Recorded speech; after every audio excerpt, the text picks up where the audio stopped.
ఈ సమయంలో కొద్ది మాటలు, దేవుని యొక్క మాటలు, తండ్రి యొక్క మాటలు మీతో పంచుకోవాలని ఆశపడుతున్నానండి. సాధారణంగా మనందరం కూడా విగ్రహారాధన నుంచి వచ్చిన వాళ్ళమే. తర్వాత దేవునిలోకి వచ్చి మరి యొక్క దేవుని యొక్క గ్రంథమైన బైబిల్ గ్రంథాన్ని చదివి అందులో ఉన్న నిజదేవుని తెలుసుకుని దాని యొక్క నిజదేవుని చేయడం కోసం మనల్ని మన యొక్క పాస్టర్లు ఏ విధంగా నడిపిస్తే ఆ విధంగా నడుచుకుంటూ వచ్చాం. కొన్ని రోజులకు మరి సర్వసత్యాన్ని ఆయన బయలుపరిచి ఆయన వాగ్దానం చేసినట్లుగా మరి యోహాను సువార్తలో నేను వెళ్ళి వేరొక ఆదరణకర్తను మీకు పంపిస్తాను, అతడు వచ్చినప్పుడు మిమ్మల్ని సర్వసత్యంలోకి నడిపిస్తారు. అప్పటి వరకు మనం సత్యంలోనే ఉంటాం. బైబిల్ సత్యం అండి, ఈ సత్యంలోనే ఉంటాం. కానీ ఆదరణకర్త వచ్చినప్పుడు ఏమవుతుందంటే సత్యంలో నుంచి సర్వసత్యంలోకి వెళ్తాం. హల్లెలూయా. మరి ఆ సర్వసత్యం వచ్చినప్పుడు దానిని అంగీకరించి దాన్ని మరి అనుసరించే మనసు ఎవరికి ఉండాలి? మనకు ఖచ్చితంగా ఉండాలి.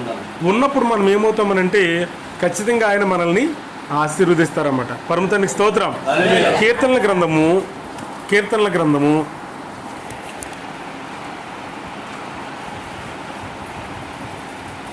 89వ కీర్తన 15వ వచనం.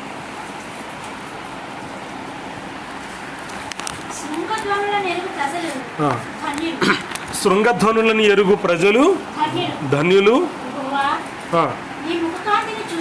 నీ ముఖ కాంతిని చూసి వారు నడుచుకుంటారు. హల్లెలూయా, హల్లెలూయా. శృంగధ్వనులు ఎరుగు ప్రజలు ధన్యులు. Blessed are the people who hears your trumpet voice. అంటే మీ యొక్క శృంగధ్వనుల యొక్క శబ్దాలు, ఆ యొక్క శృంగధ్వనిని వినేవారు ఎవరంటండి? ధన్యులు అన్నమాట. ఈ దినము గొప్ప శృంగధ్వని చేయబడే దినం నిజానికి. ఎందుకనంటే బైబిల్ గ్రంథంలో ఇశ్రాయేలు ప్రజలకు ఇవ్వబడినటువంటి గొప్ప పండుగల్లో ఒక పండుగ లేవీ కాండము 23వ అధ్యాయము 23వ వచనం.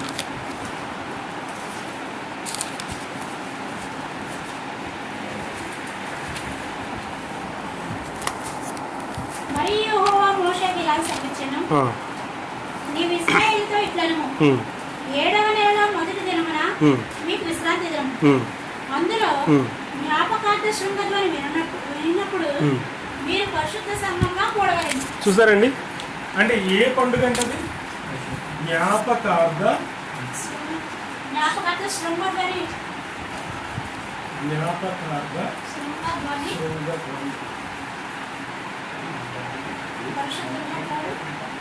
జ్ఞాపకార్థ శృంగధ్వని 23వ అధ్యాయం 23వ వచనం. లేవి కాండము రైట్. కీర్తనలు 89వ కీర్తన 15వ వచనం. 89, 87 అమ్మా? 89, 15. శృంగధ్వని మన టాపిక్. ఈరోజు మన టాపిక్ ఏంటంటే శృంగధ్వని. దీన్ని ఇంగ్లీష్లో ఏమంటారంటే అండి ట్రంపెట్ అంటారు. ట్రంపెట్ అంటారు. ఇగ్రులు ఏమంటారంటే, ఇగ్రు మరి మీకు అలవాటు ఉందో లేదో, నేనైతే తెలుగులోనే రాసేస్తాను.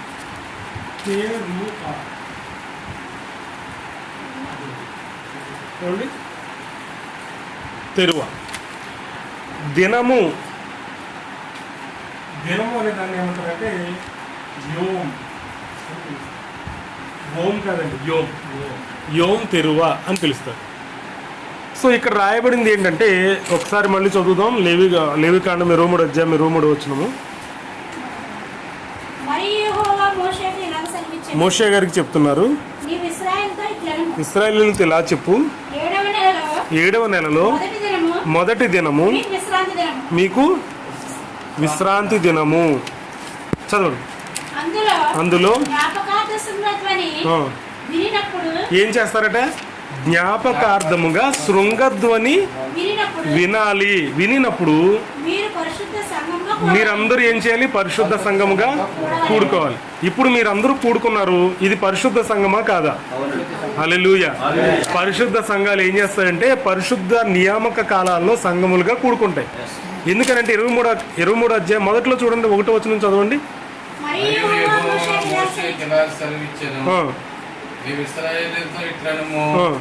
మీరు చాటింపవలసిన యెహోవా నియామక కాలములు ఇవే. ఎవరు పెట్టండి? కొంతమంది ఏం చెప్తున్నారు తెలుసా? అవి ఇశ్రాయేలీలివి, అవి యూదులివి అని చెప్తున్నారు. బైబిల్ అలా చెప్పట్లేదు. అవి ఎవరు అని చెప్తున్నారు? దేవుని నియామక కాలాలు, అవి యెహోవా నియామక కాలాలని చెప్తున్నాడు. అంటే ఇంగ్లీష్లో దాన్ని ఏమంటారంటే దేవుని యొక్క అపాయింటెడ్ టైమ్స్ అనమాట. అపాయింటెడ్ టైమ్స్ అంటే మీరు ఒక డాక్టర్ గారిని కలవాలనుకోండి, మీరు ఏం చేయాలి? ముందుగా అపాయింట్మెంట్ రాయించుకోవాలి. అవునా? చీటీ రాయించుకుంటారా లేదా? రాయించుకున్న తర్వాత మీకంటే ముందుకు రాయించుకున్న వాళ్ళకి ముందు చూస్తాడు ఆయన. మీ పేరు వచ్చిన తర్వాత మిమ్మల్ని చూస్తాడు. మీ తర్వాత పేర్లు తర్వాత వచ్చి చూస్తాడు. అంతేనండి. అంటే అపాయింట్మెంట్ తీసుకోకుండా నేను డైరెక్ట్గా వెళ్ళిపోయి చూపించేసుకుంటానంటే ముందు నువ్వు చచ్చిపోయే స్థితిలోనే ఉండాలి, లేకపోతే అతనికి బాగా పరిచయం ఉండాలి, సన్నిహితుడు అయినా ఉండాలి. రెండూ కాకపోతే మీరు అపాయింట్మెంట్ తీసుకుని మాత్రమే ఆయన కలవాలి. సో అపాయింటెడ్ టైమ్స్ అంటే ఏంటి? దేవుడు మనతో కలిసే రోజు అండి. మనకు దేవుడు అపాయింట్మెంట్ ఇచ్చే రోజు, మన మొర్ర దేవుడికి చెప్పుకునే రోజు. అయ్యా నాకు ఈ బాధలు ఉన్నాయి, ఈ నొప్పులు ఉన్నాయి, ఈ జబ్బులు ఉన్నాయి, ఇలాగ అయిపోతుంది, నేను తినలేకపోతున్నాను, నేను ఉండలేకపోతున్నాను, ఇవన్నీ చెప్పుకునే రోజు ఏ రోజులేనంటే ఈ నియామక కాలములు. నియామక కాలములు ఇంకా చదవండి. ఈ కాలములు యందు పరిశుద్ధ సంఘములుగా కూడవలెను. అది ఆ మాట చాలండి. ఈ కాలములు యందు మీరు పరిశుద్ధ సంఘములుగా కూడవలెను. ఇప్పుడు మీరు కూడుకున్నారా లేదా? ఎలాగూ పరిశుద్ధ సంఘముగా. ఈ దినాలను ఎరుగని వారు ఎవరు? పరిశుద్ధులా అపవిత్రులా? మనం జడ్జిమెంట్ ఇవ్వకూడదు, నేను దాని గురించి ఏం చెప్పట్లేదు. కానీ ప్రియ సహోదరులారా, పరిశుద్ధ సంఘం అని పేరు పెట్టుకుంటే సరిపోదు, కానీ పరిశుద్ధ సంఘములుగా కూడుకునే దినాల్లో కూడుకుంటేనే అవి పరిశుద్ధ సంఘాలని చెప్తున్నాను. పరమ తండ్రికి స్తోత్రం, హల్లెలూయా. మరి ఈ పరిశుద్ధ సంఘపు నియామక కాలాలలో మొదటిది ఏంటంటే విశ్రాంతి దినం. చదవండి ఒకసారి 4వ వచనం. క్షమించండి 4వ వచనం కాదు, అదే 25వ అధ్యాయం, 23వ అధ్యాయము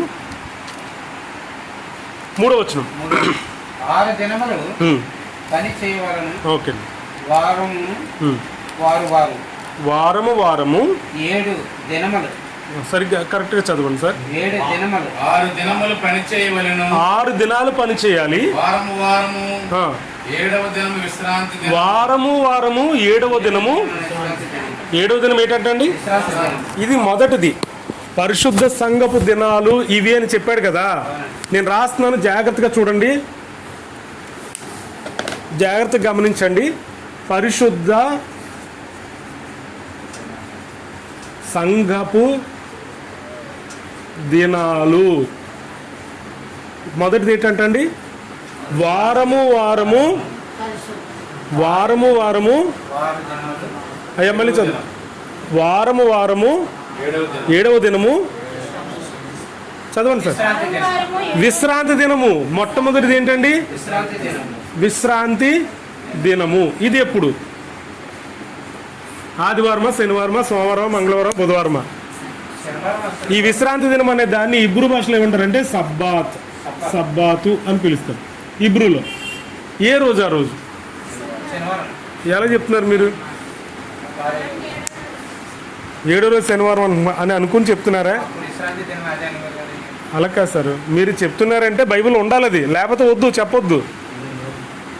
బైబిల్లో ఉంటేనే చెప్పాలి మనం. చెప్పండి. 7వ దినము ఏ రోజు అది? ఈరోజు చాలామంది ఏం చేస్తున్నారంటే 7వ దినము శనివారం అని మీరు చెప్తున్నారు, కానీ 7వ దినం ఆదివారం అంటున్నారు. మరి ఎలా లెక్క పెట్టాలి అని అడిగితే సోమవారం 1, మంగళవారం 2, బుధవారం 3, గురువారం 4, శుక్రవారం 5, శనివారం 6, ఆదివారం 7వ దినం ఏ రోజు వచ్చింది? మరి ఇప్పుడు ఆదివారమే కదా. మరి మీరేంటి 7వ దినం శనివారం అన్నారు? నేను సోమవారం నుంచి లెక్కెట్టుకుంటానండి, సోమవారం నుంచి లెక్కెట్టుకుంటాను. అప్పుడు ఆదివారం 7వ రోజు వచ్చింది కదా. మరి నేను 7వ దినం ఆదివారం అని రాస్తే తప్పు ఏంటి అంటున్నాను? తప్పు లేదు కదా.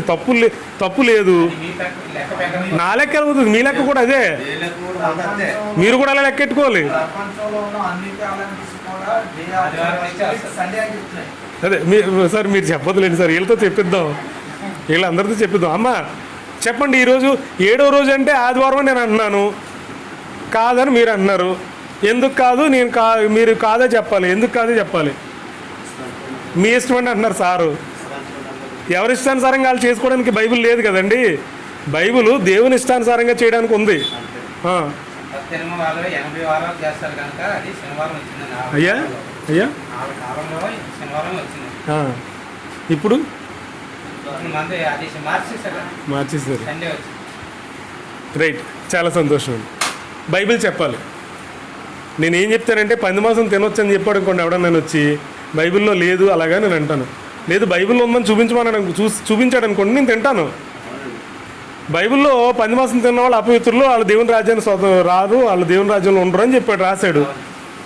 ఎవడొచ్చి 10 మాసం తినొచ్చు అని చెప్పినా సరే నేను తిన్నాను, ఎందుకంటే నా బైబిల్ కావాలి. అలాగే బైబిల్లో చెప్తేనే అది మనం చెయ్యాలి. బైబిల్లో చెప్తేనే అది మనం పాటించాలి. అది ఉండాలి బైబిల్లో. విశ్రాంతి దినము శనివారము అని మేము చెప్తున్నాం సార్ ఇప్పుడు అని బైబిల్లో ఉండాలి కదా అని మీరు మమ్మల్ని అడగాలి. అడగండి ఒకసారి.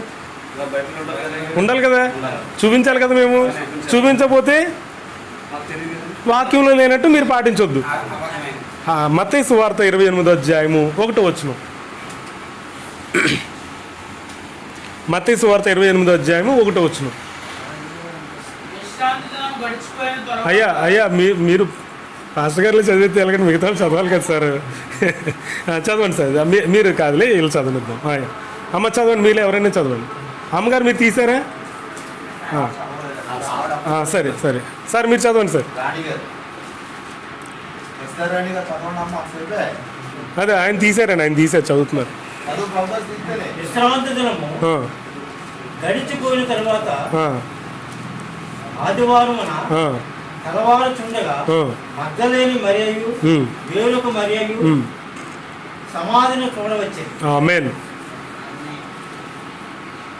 ఎప్పుడు వెళ్ళారు? సమాధులు చూడడానికి ఎప్పుడు వెళ్ళారు?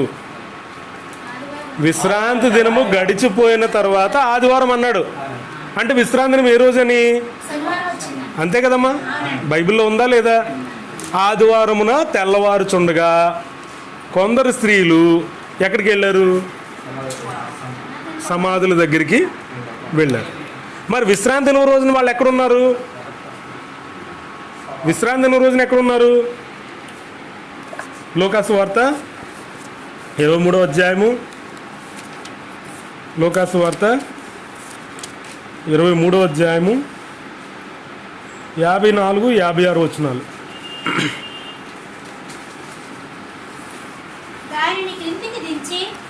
అమ్మ 23వ అధ్యాయం 23వ అధ్యాయము 54 అమ్మా.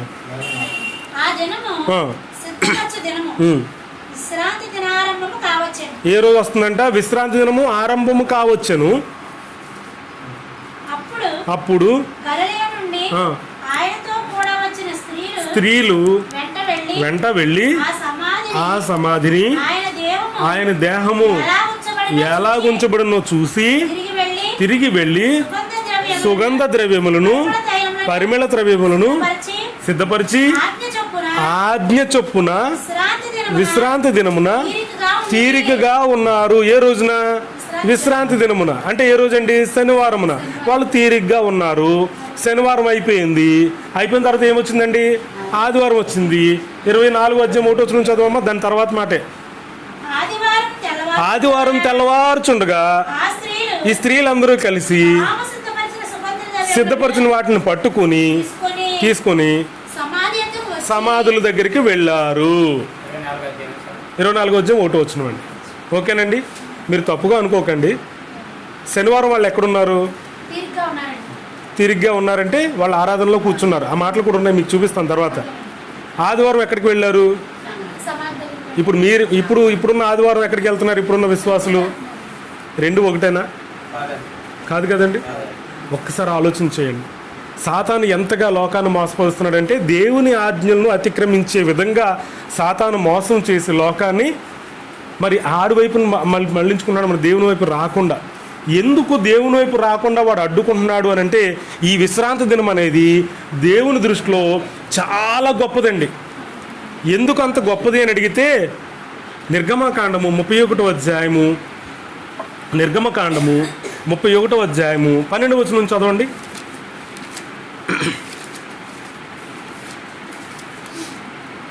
మరియు మోషే ఆ. మరియు యెహోవా మోషేతో ఇట్లనెను, ఆ, నీవు ఇశ్రాయేలీయులతో నిజంగా మీరు నేను నియమించిన విశ్రాంతి దినములను ఆచరించాలి. మిమ్మల్ని పరిశుద్ధపరచు, ఏంటంటే మిమ్మల్ని పరిశుద్ధపరచు పరిశుద్ధపరచడం అంటే యెహోవాను నేనే అని మిమ్మలను తెలుసుకొనుట. పరిశుద్ధపరచు దేవుడిని నేనే అని తెలుసుకుని, అది మీ తరతరములకు నాకును మీకు అది అంటే ఏది? విశ్రాంతి. విశ్రాంతి దినం.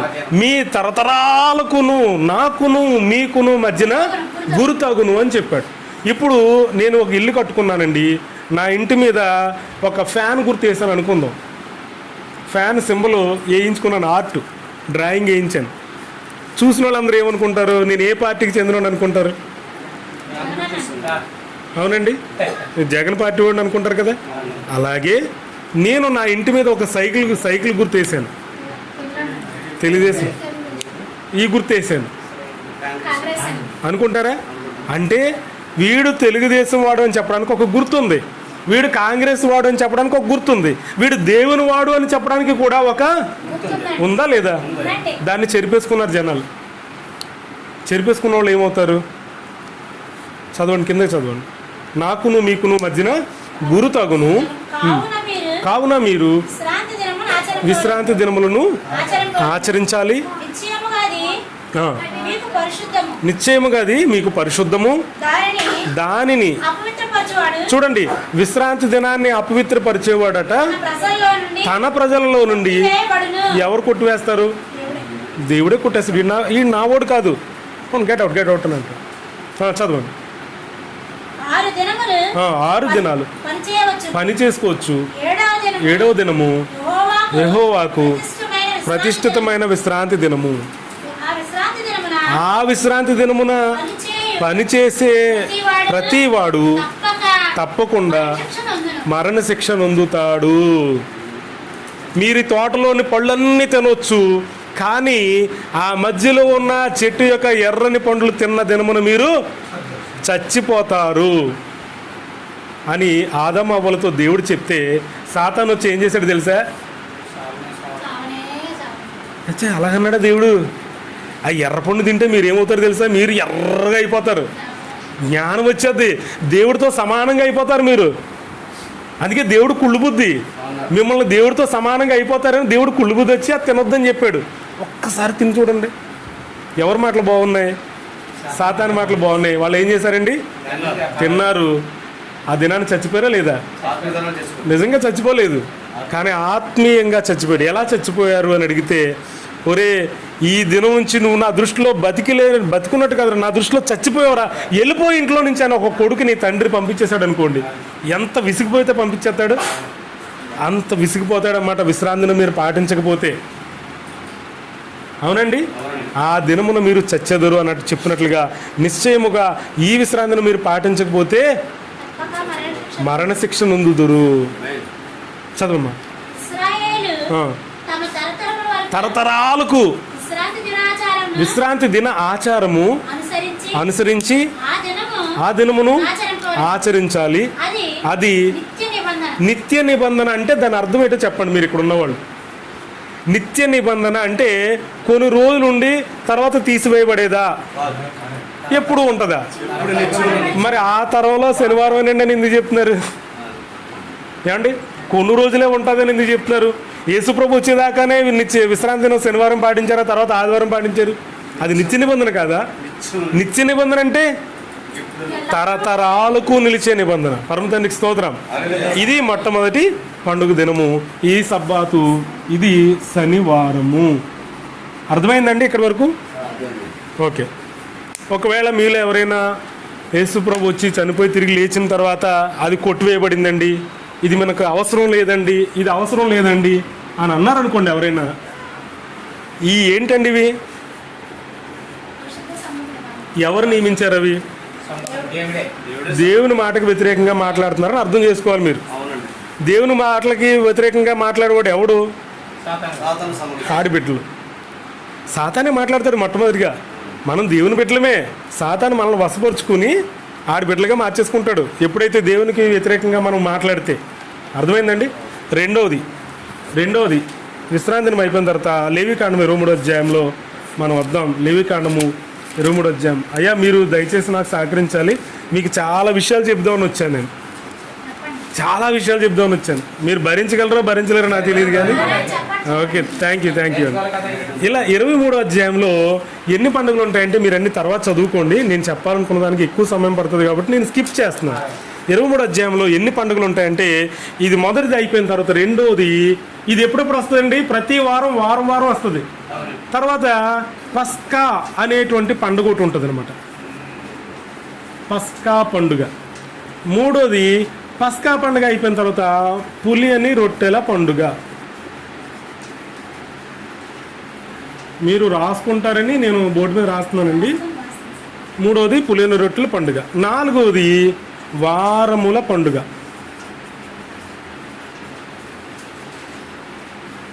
ఐదోది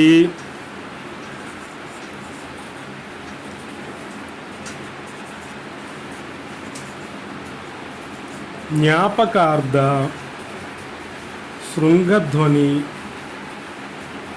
పండుగ. ఆరోది పాప ప్రాయశ్చిత్తార్థ పండుగ. ఏడవది పర్ణశాలల పండుగ. ఎన్ని ఉన్నాయండి? ఇందులోనే ఉంటాయి, 23వ అధ్యాయంలోనే ఉంటాయి. లేవికాండం 23వ అధ్యాయంలో ఉంటాయండి. మీరు ఆ అధ్యాయం మొత్తం మీరు మనసు పెట్టి ప్రార్థన చేసుకుని చదవండి, ఇవన్నీ మీకు కనిపిస్తాయి. ఇందులో మీకు తెలిసినవి ఎన్ని చెప్పండి, తెలియనివి ఎన్ని చెప్పండి. ఇది ఇప్పటివరకు మీరు విన్నారు, దీని గురించి ఇప్పుడు తెలుసుకున్నారు. పస్కా పండుగ విన్నారు ఎప్పుడైనా? లేదు. విన్నారు, దీని గురించి తెలియదు. ఈ రెండు కలిసే ఉంటాయి, పస్కా పండుగ పులియని రొట్టెల పండుగ కలిసే ఉంటాయండి. ఓకే. తర్వాత నాలుగోది వారముల పండుగ. ఇది ఎప్పుడైనా విన్నారు కదండి. ఈ పండుగ పేరు ఏంటంటే ఇంకొక పేరు పెంతెకోస్తు పండుగ. పెంతెకోస్తు పండుగ. పెంతెకోస్తు సంఘాలు ఉంటాయి కదా, ఆ సంఘాలన్నీ కూడా ఈ పెంతెకోస్తు దినాన పరిశుద్ధాత్మ భూమి మీదకి వచ్చిందని ఆ దినము నుండి మరి ఆ సంఘం ప్రారంభించబడిందని నమ్మి ఆ సంఘాలకి ఆ పేరు పెట్టుకున్నారు, పెంతెకోస్తు అనే పేరు పెట్టుకున్నారు. నేను చాలామంది పెంతెకోస్తు పాస్టర్ దగ్గరికి వెళ్ళి, అయ్యా మీ యొక్క సంఘం పేరు ఏం పేరు అంటే పెంతెకోస్తు ప్రార్థనా మందిరం అని పెట్టాను. సార్ పెంతెకోస్తు అంటే ఏంటో తెలిసి చెప్పండి సార్ అని అడిగాను. పెంతెకోస్తు అంటే ఏంటండి అంటే అది ఒక పండగ అనే పేరు కూడా తెలియదు వాళ్ళకి. నిజంగానండి, అది ఒక పండగ అని కూడా తెలియదు. పెంతెకోస్తు అంటే పెంతెకోస్తు సంఘం పేరండి అని అంటున్నాడు అన్నమాట. ఒక ఆయన అంటాడు పరిశుద్ధాత్మ అంటున్నాడు. పెంతెకోస్తు అంటే పరిశుద్ధాత్మ అంట. పెంతెకోస్తు అనే మాటకి ఏంటి అర్థం ఏంటంటే పెంతెకోస్తు అంటే 50వ రోజు అని అర్థం అండి. పెంతెకోస్తు అంటే అర్థం ఏంటండి? 50వ రోజు అని అర్థం. ఇది ఏ భాష అని అంటే గ్రీక్ భాష. గ్రీక్లోనండి. హిబ్రూలో ఏమని పిలుస్తారంటే దీన్ని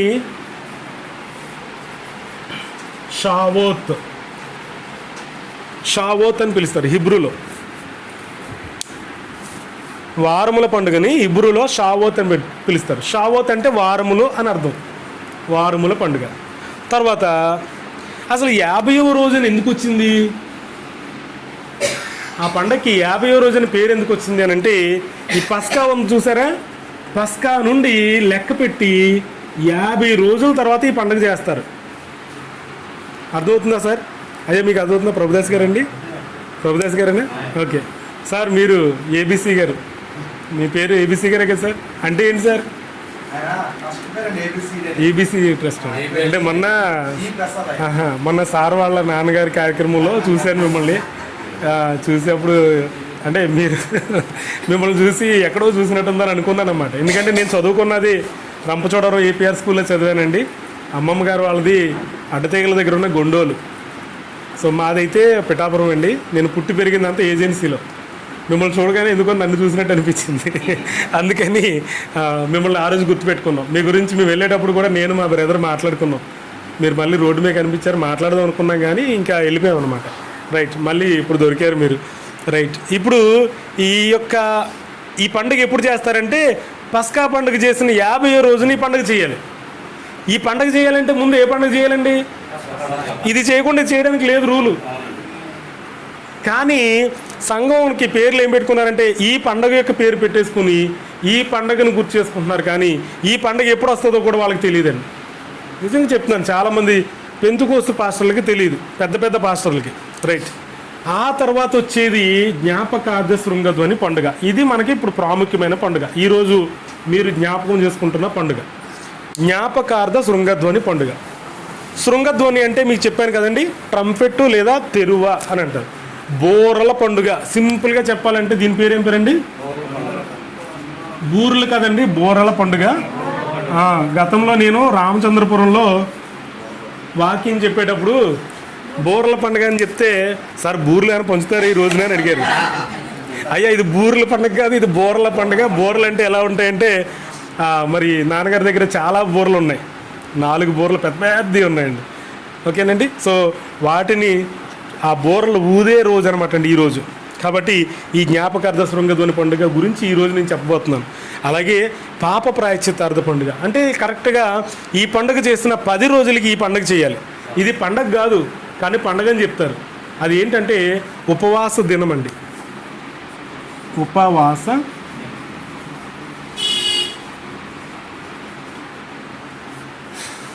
ఇది ఈ పండగ అయిన 10 రోజులకి ఇది వస్తుందండి.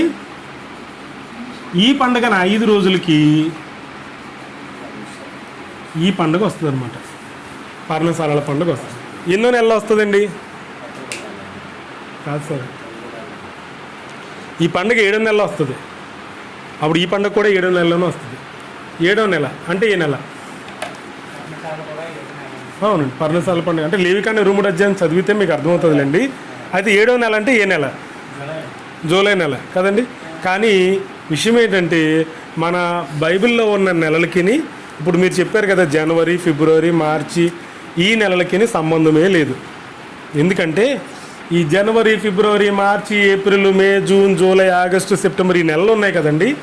ఈ క్యాలెండర్ని ఏమంటారంటే రోమన్ క్యాలెండర్ అంటారు. ఇందులో ఉన్న నెలలు ఏవైతే ఉన్నాయో ఆ నెలల్ని, అంటే ఇందులో ఉన్న నెలలు 12 నెలలు ఉంటుంది దీంట్లో కూడా. అందులో మొదటిది ఏంటంటే అబీబు లేదా నీసాన్ అంటారు, 2వ నెల జీపు, 3వ నెల సివాను, 4వ నెల తమ్మూజు, 5వ నెల అవ్వు, 6వ నెల ఏలూలు, 7వ నెల ఏతనేము లేదా టిష్రీ అంటారు. ఇది 7వ నెల. మరి ఈ 7వ నెలలో మనం ఉన్నాం అనమాట అండి. యాతనేము లేదా టిష్రీ అంటారు.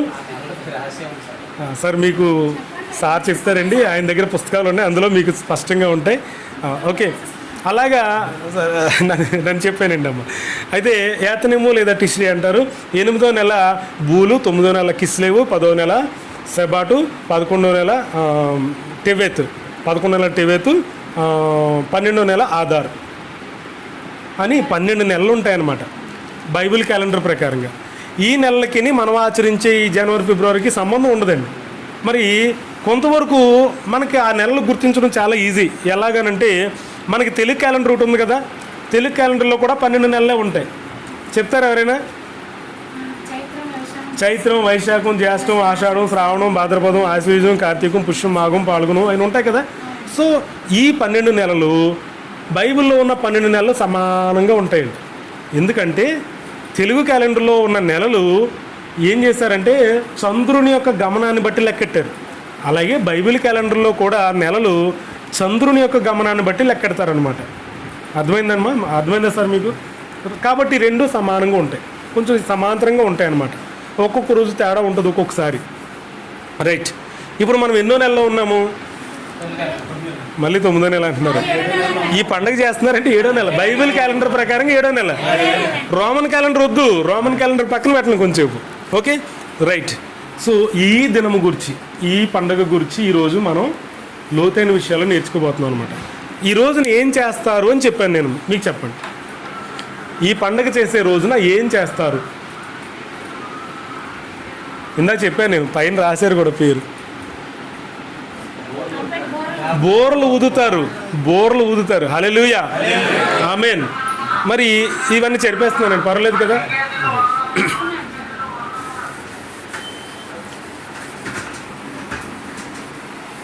ఈ పండగ పేరు పైన రాశాను కాబట్టి చెప్పేస్తున్నాను కింద అన్ని.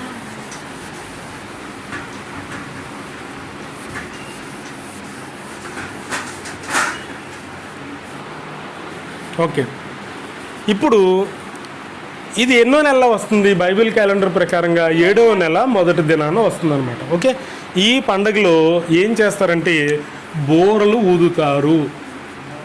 ఇది గుర్తుపెట్టుకోవాలి మీరు, బోరలు ఊదుతారు. ఏం బోరలు ఊదుతారు అండి? బోర్లు ఎందుకు ఊదుతారు అనట్లేదండి, ఎటువంటి బోర్లు ఊదుతారు. బైబిల్లో 2 రకాల బోర్లు ఉంటాయి. అందులో మొదటిది ఏంటంటే పొట్టేలు కొమ్ము.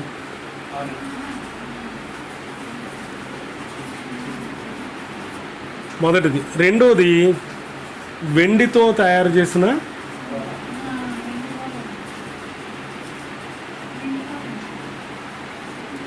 బోర్లు. ఈ దినాన ప్రత్యేకించి వీటిని మాత్రమే ఊదుతారనమాట. వీటిని ఊదరండి. వీటిని ఎప్పుడు ఊదుతారంటే యుద్ధం జరగడానికి సిద్ధమైనప్పుడు ఊదుతారండి. బోరులు చాలా సందర్భాల్లో ఊదుతారండి. బోరులు మరి నియామక కాలాలు వస్తున్నాయని చెప్పడానికి కూడా ఇజ్రాయెల్ దేశంలో బోర్లు ఊదేవారు. అలాగే యుద్ధం వస్తుందని చెప్పడానికి కూడా బోర్లు ఊదుతారు. యుద్ధంలో మనం గెలిచేమని చెప్పడానికి కూడా బోర్లు ఊదుతారండి. అంతేకాదు మరి రకరకాల సందర్భాల్లో రకరకాలుగా మరి బోర్లు ఊదడం అనేది యూదుల యొక్క ఆచారం.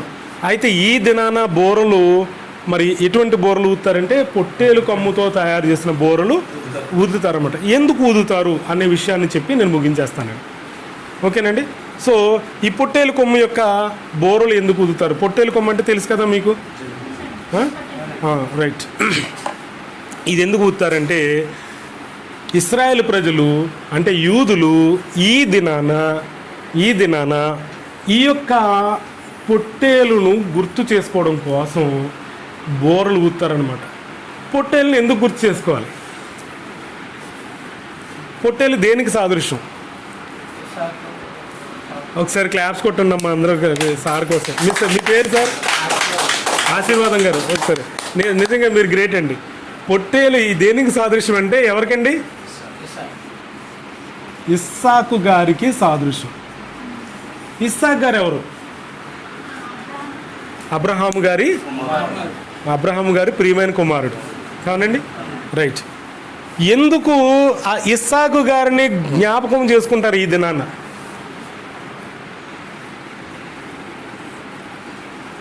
ఎందుకు ఇస్సాకు గారిని గుర్తు చేసుకుంటారు ఈ రోజున అని అంటే, ఇస్సాకు గారు ఏం చేశారు?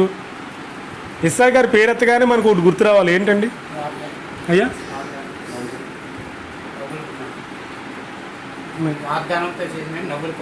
నవ్వుల కుమార్ అంటే ఇస్సాక్ అంటే నవ్వు అని అర్థం అండి. ఓకే, అంటే ఆయన పేరు ఎత్తగానే ఒకటి గుర్తు రావాలి. ఏంటి? బలి. అసలు ఇస్సాక్ అనే మాట కంప్లీట్ అవ్వదు, ఇస్సాకు బలి అని ఉంటుంది అనమాట. అది వస్తేనే కంప్లీట్ అవుతుంది. ఇస్సాకు బలి. దీన్ని హిబ్రూలు ఏమని పిలుస్తారంటే అండి అకేదా అని అంటారు. అకేదా. ఇస్సాకు బలిని అకేదా అని పిలుస్తారండి. అవునండి, హిబ్రూ భాషలో అకేదా అని అంటారు. అకేదా జరిగింది ఎప్పుడో తెలుసండి? అంటే ఇస్సాకు బలి అర్పణకి తీసుకెళ్ళింది ఏ రోజో తెలుసా? ఈ రోజు. అందుకని వాళ్ళు ఈ రోజున ఇస్సాకు గారిని గుర్తు చేసుకోవడం కోసం పొట్టేలు కొమ్ములు ఊదుతారనమాట. అర్థమైందా? అందులో గొప్పతనం ఏముందండి అయ్యా? గొప్పతనమేనా? ఎలాగండి? రైట్. గొప్పతనం ఎప్పుడు అవుతుందని అంటే జరిగితే అవుతుంది. జరిగిందా? లేదు. ఎంతమంది చెప్తారు జరగలేదని? ఇస్సాకు గారు బలి అర్పించాడు. అబ్రహాం గారు తన కొడుకైన ఇస్సాకును బలి అర్పించాడా లేదా? మరి ఇందాక లేదన్నారు. అది కదమ్మా నేను అడిగింది. అబ్రహాం గారు తన కుమారుడైన ఇస్సాకును బలి ఇచ్చాడా లేదా? ఇచ్చాడు.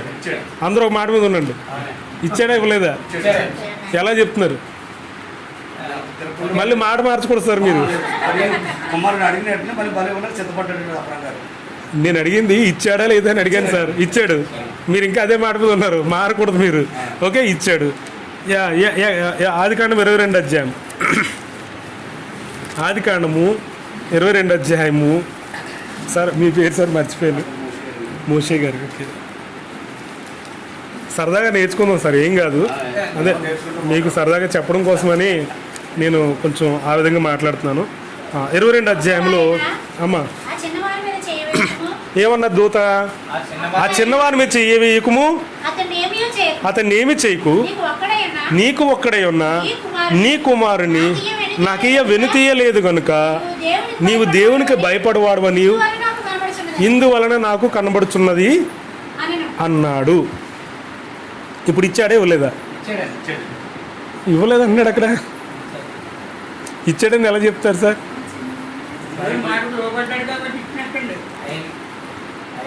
అలా కాదు సార్. సరే, నేను ఒక ఎగ్జాంపుల్ చెప్తాను. నేను ఒక పెద్ద మాంత్రిక శక్తులు నేర్చుకున్న మంత్రగాడిని అనుకుందాం, ప్రస్తుతం అనుకోండి. అలాగా కొంచెం సేపు నేనేమన్నానంటే, ఇక్కడ మా అన్నయ్య గారు మోషే గారు ఉన్నారు సార్. మోషే గారు మీరు పట్టుకోండి సార్. నేనేమన్నానంటే, ఆయన చేతిలో డస్టర్ ఉంది కదండి, ఆ డస్టర్ని నా చేతిలోకి ఇస్తే నేను పాముగా మార్చేస్తానన్నాను.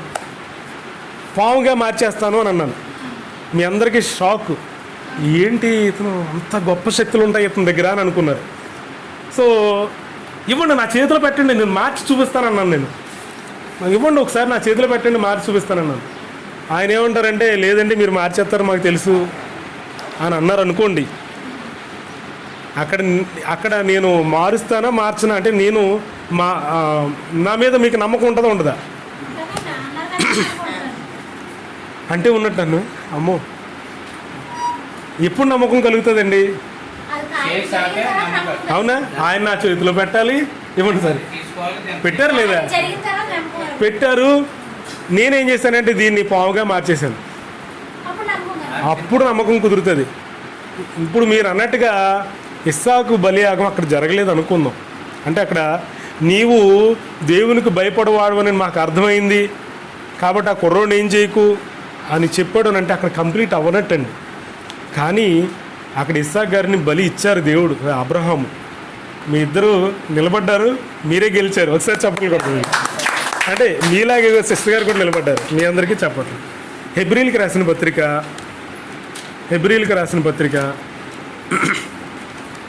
11వ అధ్యాయము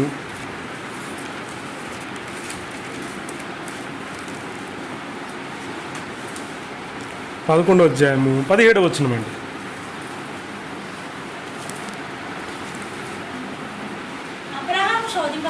శోధింపబడి విశ్వాసమును బట్టి ఇస్సాకును బలిగా అర్పించబోయాడు. అర్పించబోయాడు అన్న తప్పే కదమ్మా. నేను అర్పించబోయాడు అని అన్నాను నేను. అది తప్ప రైటా? తప్పు. ఎందుకనంటే అక్కడ ఏమనుంది? అర్పించను. పౌలు గారికి తెలియదండి అక్కడ జరిగిందా లేదో. మరి ఎందుకు అబద్ధం చెప్తున్నాడు? పౌలు గారు అబద్ధం చెప్తారా? పౌలు గారి జ్ఞానం ముందు ఈ లోకంలో ఉన్న జ్ఞానులు ఎవరైనా సరిపోతారా? కానీ పౌలు గారు అబద్ధం చెప్తాడా? చెప్పడు. అక్కడ జరిగింది. అక్కడ ఇస్సాకు గారు బలియాగం జరిగిందండి. ఇప్పటికీ జరగలేదని అనుకున్న వాళ్ళు ఎవరైనా ఉంటే చెప్పండి, నేను చూపిస్తాను పక్కగా. పౌలు గారు నమ్మారు. చదవండి, ఇప్పుడు చదవండి. మళ్ళీ ఫస్ట్ నుంచి చదవమ్మ. మళ్ళీ ఫస్ట్ నుంచి. అబ్రహాము పరిశోధించబడి విశ్వాసమును బట్టి ఇస్సాకును బలిగా అర్పించెను. ఎవడు ఆ వాగ్దానములు సంతోషంతో అంగీకరించెను, ఇస్సాకు వలనైనది నీ సంతానం అనబడుతాదని ఎవడు చెప్పబడును, ఆ అబ్రహాము. అమ్మ జాగ్రత్తగా వినండి సార్ ఒకసారి. ఆ అబ్రహాము మృతులను సహితము లేపుటకు నా దేవుడు శక్తిమంతుడని ఎంచిన వాడై. ఒక్క నిమిషం ఆగమ్మ. అబ్రహాం గారి విశ్వాసం ఏంటి చెప్పండి ఒకసారి. అబ్రహాం గారు ఎవరు చెప్పండి ఇంతకీ? చాలా సంఘాల్లో చెప్తారు విశ్వాసులకు తండ్రి, విశ్వాసములకు తండ్రి అని చెప్తుంటారు అబ్రహాం గారు. అదే అబ్రహాం గారు ఎవరు అని అడిగితే విశ్వాసులకు తండ్రి అని చెప్తారు. ఆమేన్. ఈ రోజుకి కూడా మనందరం అబ్రహాం పిల్లలమే, కాదని అనడానికి వీలు లేదు. ఎందుకంటే మనందరం అబ్రహాం గారు ఏ విశ్వాసం అదే విశ్వాసంతో ఉన్నాం కాబట్టి మనకి తండ్రి ఆయన. అటువంటి అబ్రహాం గారి యొక్క విశ్వాసం ఏమిటి అని అడిగితే ఎవరు చెప్పలేరండి. ఏంటి అతని విశ్వాసం? అబ్రహాం గారి విశ్వాసం ఏంటి చెప్పండి? కాదండి, కాదు కాదమ్మా. కూడా జరుగుతుంది. అబ్రహాం గారి విశ్వాసం ఏంటి చెప్పండి. అమ్మ సిస్టర్ గారు మీరు వింటున్నారు కదా, అర్థమవుతుందా మీకు చెప్పేది, నేను చెప్పేది? బైబిల్ చదువుతారా మీరు? Right, okay. అమ్మ, దేవుడు శక్తుడు ఏ కార్యమైనా చేయగలడు. ఏ కార్యం? ఏదైనా సరే, మనుషులకు అసాధ్యమైనది ఏదైనా సరే. అయ్యా మీ పేరు సార్? నమ్మదగినవాడు. సత్యానందం గారు. రక్షణానందం. చాలా మంచి పేరు సార్. సార్ మీరు చెప్పండి సార్, అబ్రహాం గారి విశ్వాసం. అంటే దేవుడు చెప్పింది నేను నమ్మాను కాబట్టి ఆ నమ్మకాన్ని బట్టి దేవుడు నా నమ్మకం నెరవేర్చినట్టు. సార్ సార్ మీ పేరు సార్? మళ్ళీ నమ్ముతున్నాడు. ఓకే దేవుడి మీద నమ్మకం. సార్ మీ పేరండి? ఓకే. నేనేం చెప్తానంటే, ఒకవేళ భూమి మీద మనుషులు ఎవరైనా చచ్చిపోతే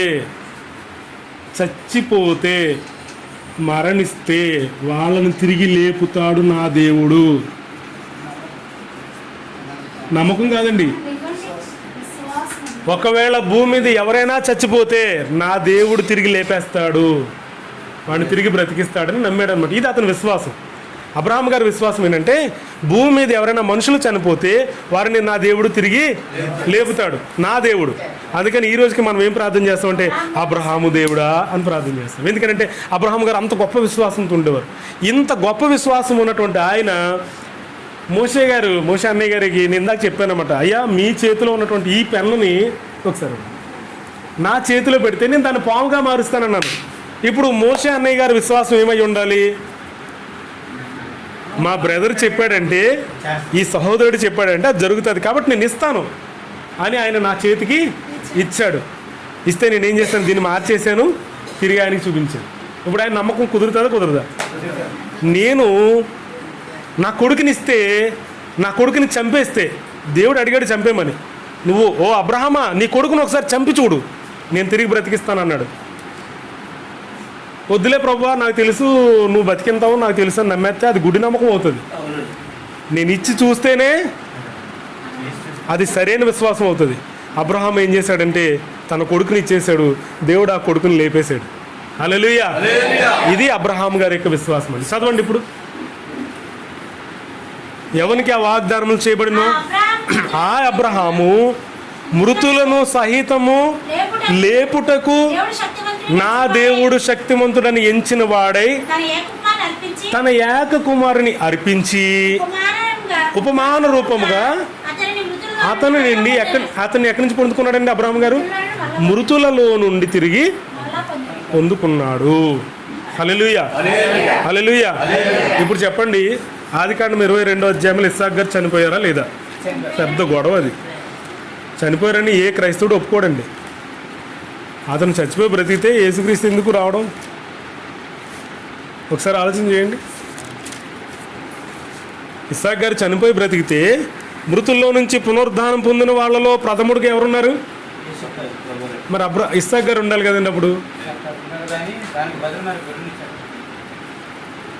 మళ్ళీ మీరు మాట మార్చేస్తున్నారు. ఇందాక ఇచ్చాడని ఒప్పుకున్నారు కదా సార్, ఇచ్చారు.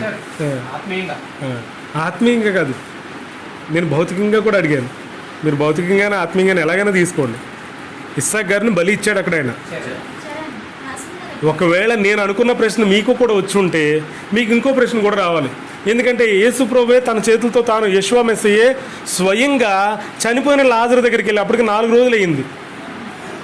లాజరు బ్రతికిరా, బయటికి రా అని అన్నాడు, బ్రతికొచ్చాడు. మరి అప్పుడు యేసు ప్రభు కంటే ఆయనే గొప్పవాడు కదా, లాజరు గారే గొప్పవాడు కదా. చనిపోయి తిరిగి లేచిన వాళ్ళ ప్రథముడు ఇస్సాకు గారు అయినప్పటికీ యెషువా మెస్సీయ కంటే, యేసు ప్రభు వారి కంటే లాజరు గొప్పవాడు. ఒప్పుకుంటారా? ఒప్పుకోకూడదు. ఎందుకు? లేదా?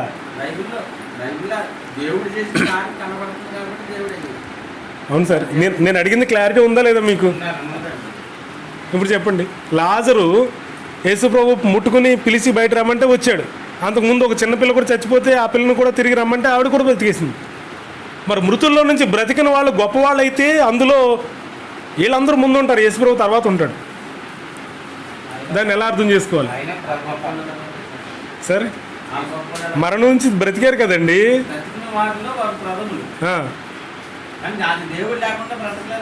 కానీ కొంతకాలం అయిన తర్వాత మళ్ళా చనిపోయారు కదా. ఇది పాయింట్ అండి. హల్లెలూయా. ఒకసారి క్లాప్స్ కొట్టండి సిస్టర్ గారు క్లాప్స్ కొట్టండి. వాళ్ళందరూ కూడా తిరిగి బ్రతికిన వాళ్ళందరూ కూడా మరలా కొన్ని రోజులు బ్రతికి చనిపోయారు. అంటే వాళ్ళు పొందుకున్నది పునరుద్ధానం కాదండి,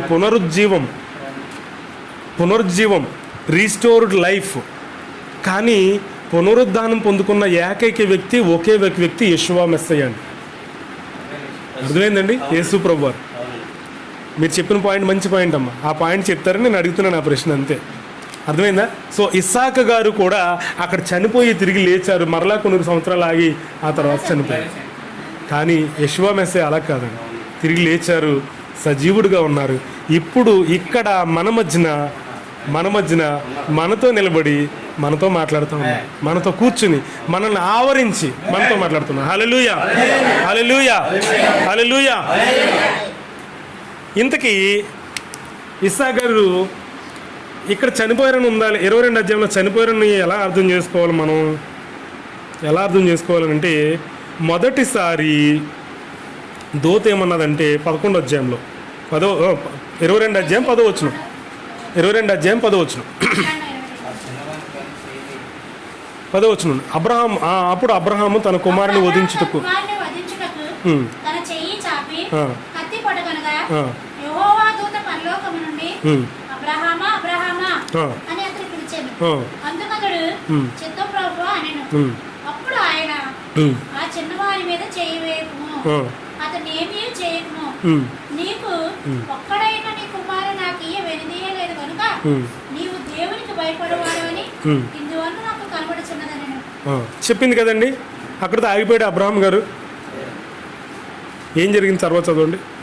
అప్పుడు అబ్రహాము కన్నులెత్తి చూడగా మొదలో కొమ్ములు తగులుకొని ఉన్న ఒక పొట్టేలు వెనుక తట్టున కనబడింది. అబ్రహాము వెళ్ళి ఆ పొట్టేలును పట్టుకొని తన కుమారుని కుమారుగా పెట్టి దహన బలిగా అర్పించెను. ఇప్పుడు పొట్టేలును కూడా అర్పించాడు. ఏమండి తర్వాత చదవండి. అబ్రహాము ఆ చోటికి యెహోవా ఈరే అని పేరు పెట్టెను. అందుచేత యెహోవా పర్వతం మీద చూచుకొనును అని నేటి వరకు చెప్పబడు. అక్కడికి అయిపోయిందండి, స్టోరీ అంతా అయిపోయింది. మళ్ళీ ఏమంటుంది చదవండి. యెహోవా దూత రెండవ మారు పరలోకం నుండి అబ్రహామును పిలిచి ఇట్లనే. ఎందుకు రెండో మారు ఎందుకు వచ్చింది? మళ్ళీ రెండోసారి ఎందుకు మాట్లాడాల్సి వచ్చింది దూత? సరే చెప్పండి, చదవండి. నీకు ఒక్కడే అయ్యున్న నీ కుమారుని వెనుదీక ఈ కార్యము చేసినందున నేను నిన్ను ఆశీర్వదించి ఆకాశ నక్షత్రముల వలె సముద్ర తీరమందలి ఇసుక వలెను నీ సంతానమును నిశ్చయముగా విస్తరింపజేసేదను. చాలండి. రెండోసారి దూత మళ్ళీ వచ్చి ఏమంటుందంటే సేమ్ అయ్యే మాటలు మాట్లాడుతుంది, కానీ దాంట్లో కొంత తేడా ఉంది. ఆశీర్వాదాలు యాడ్ చేసింది. దానికి ముందు మాటలో తేడా ఉందండి. ఆ తేడా ఏంటంటే చదవండి. కుమారుని వెనుతీయలేదు గనుక ఎనుదీయలేదండి. సరే ఆ మాట మళ్ళీ చదవాలి, క్లియర్గా చదివితే మనకు అర్థమవుతుంది. వెనుతీయక ఈ కార్యము చేసినందున. ఏ కార్యము చేశాడు అబ్రహాం గారు? తన కొడుకుకి బదులుగా పొట్టేలు కనబడ్డదని దాన్ని తెచ్చిపెట్టి దాని మీద పెట్టి కాల్చేశాడా? దాన్నే దేవుడు గొప్పగా ఎంచాడా? కాదండి. ముందుసారి ఆఫ్ చేసింది దూత, అయినా సరే అబ్రహాం గారు తగ్గలేదు. తెలుసా అండి? అబ్రహాం గారు తగ్గలేదండి. ఇక్కడ ఒక మాటకి చాలా గ్యాప్ ఉందండి. అది మీకు తెలియాలంటే ఈ మాటల గూర్చి వేరొక గ్రంథంలో రాయబడింది. ఆ గ్రంథం పేరేంటంటే యాషారు గ్రంథము. ఎప్పుడైనా విన్నారమ్మా బ్రదర్స్? విన్నారా సార్ మీరు? యాషారు గ్రంథం అని బైబిల్లో పేరు రాయబడ్డది, కానీ ఆ గ్రంథం ఎక్కడుంది తెలియదు. మీకు ఎవరికైనా తెలుసా ఆ గ్రంథం ఎక్కడుందో? ఇప్పుడు మరి ఆ గ్రంథం కావాలంటే ఎలాగ మనకి?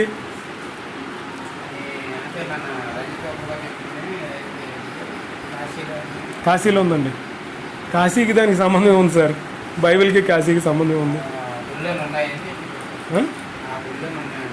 ఇదిగోండి, ఓకేనా సార్? ఇదే యాషారు గ్రంథం. ఇలాంటి గ్రంథాలు ఈ బైబిల్లో చాలా గ్రంథాలు మిస్ అయ్యాయి, చాలా గ్రంథాలు లేవు, ఇందులో పేర్కొనబడ్డాయి. ఈ గ్రంథం గురించి బైబిల్లో సమూయేలు గ్రంథంలో రాయబడింది, యెహోషువ గ్రంథంలో కూడా రాయబడింది. ఒకసారి చూద్దాం ఆ మాటలు. లేకపోతే అంటే మీలో కొంతమందికి తెలిసి ఉండకపోవచ్చు కదా, అందుకని యెహోషువ గ్రంథము దాని ముందుగా సమూయేలు గ్రంథం మొదటి అధ్యాయం చూద్దాం. సమూయేలు మొదటి అధ్యాయము, మొదటి సమూయేలు గ్రంథము 1వ అధ్యాయము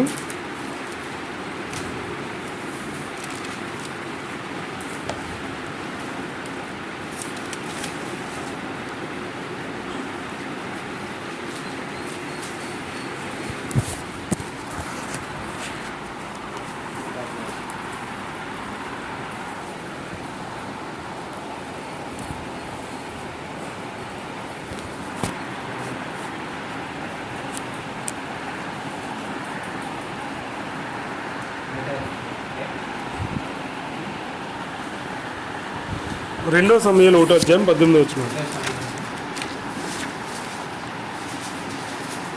1వ అధ్యాయం 18వ వచనం.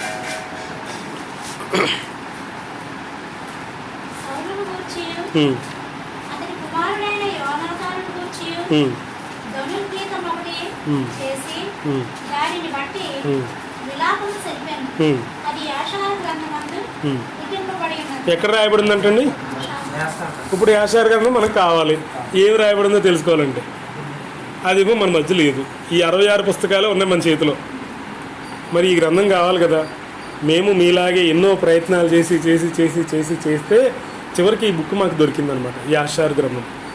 ఓకేనండి. అలాగే ఇదే పుస్తకం గురించి యెహోషువ గ్రంథము 10వ అధ్యాయం 12వ వచనంలో కూడా రాయబడింది. యెహోషువ 10వ అధ్యాయము 12వ వచనం. అయ్యా 2వ సమూయేలు 1వ అధ్యాయం 18వ వచనం అండి.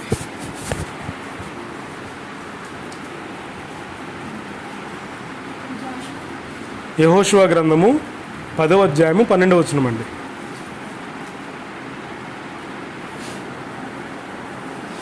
యెహోవా ఇశ్రాయేలు ఎదుట ఉమ్, అమోరీయులను అప్పగించిన దినమున ఉమ్, ఇశ్రాయేలు వినుచుండగా ఉమ్, యెహోషువ యెహోవాకు ప్రార్థన చేశాను. ఆ, సూర్యుడా, ఆ. నీవు గిబియోనులో నిలువు. గిబియోనులో నిలువుము, చంద్రుడా నీవు అయ్యాలోను లోయలో నిలువుము. జనులు తమ శత్రువుల మీద పగ తీర్చుకునే వరకు సూర్యుడు నిలిచెను, చంద్రుడు ఆగెను అను మాట ఎక్కడుందంటండి? ఇప్పుడు ఆ గ్రంథం మనకు ముఖ్యమా కదా?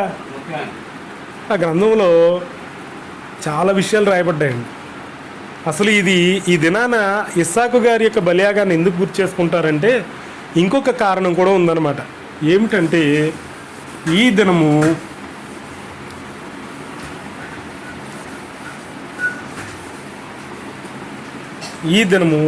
నిజానికి చాలా గొప్ప దినం అండి. ఇది ఎంత గొప్ప దినం అంటే ఈ దినాన దేవుని దూతలు, మనుష్యులు అందరూ కూడా ఆయన ఎదుట నిలవబడే రోజు.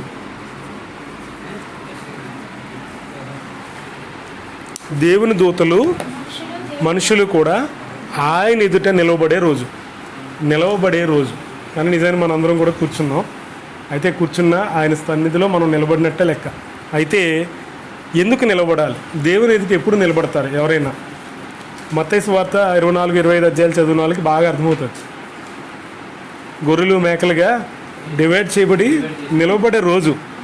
ఏ రోజు? దీన్ని ఏ రోజు అనొచ్చు మరి? నిజంగా ఎవరు జడ్జిమెంట్ అన్నారు? సరే, మీరు తీర్పు దినం ఉన్నారు. ఒకసారి క్లాప్స్ కొట్టింది. ఎందుకంటే ఇది నిజంగా తీర్పు దినం అండి. మీరు సరిగ్గా లెక్క పెట్టుకోండి. ఈ రోజు నుంచి అంటే నిజానికి ఈ రోజుకి ముందు 30 రోజులు ప్లస్ ఈ రోజు నుంచి 10 రోజులు, మొత్తం ఎన్ని రోజులండి? 40 రోజులు. 40 రోజులు యాక్సిడెంట్లు, భూకంపాలు, ఏమండి, వరదలు, ఆస్తి నష్టం, ప్రాణ నష్టం ఎక్కువగా జరిగే రోజులు. ఈ 40 రోజులు కూడా మీరు ఎప్పుడు చరిత్రలో చూడండి, చాలా భయంకరమైనటువంటి మరి ప్రళయాలు జరుగుతూ ఉంటాయన్నమాట. పరమదాని స్తోత్రం. హల్లెలూయా, హల్లెలూయా, హల్లెలూయా, హల్లెలూయా. ఇవన్నీ కూడా జరిగే ఈ 40 రోజులు నిజంగా తీర్పు దినాలన్నమాట. అందులో ఈరోజు మరి అంటే ఈరోజు అంటే ఈ జ్ఞాపకార్థ శృంగదేవుని పండుగ రోజు అది చాలా భయంకరమైన రోజు.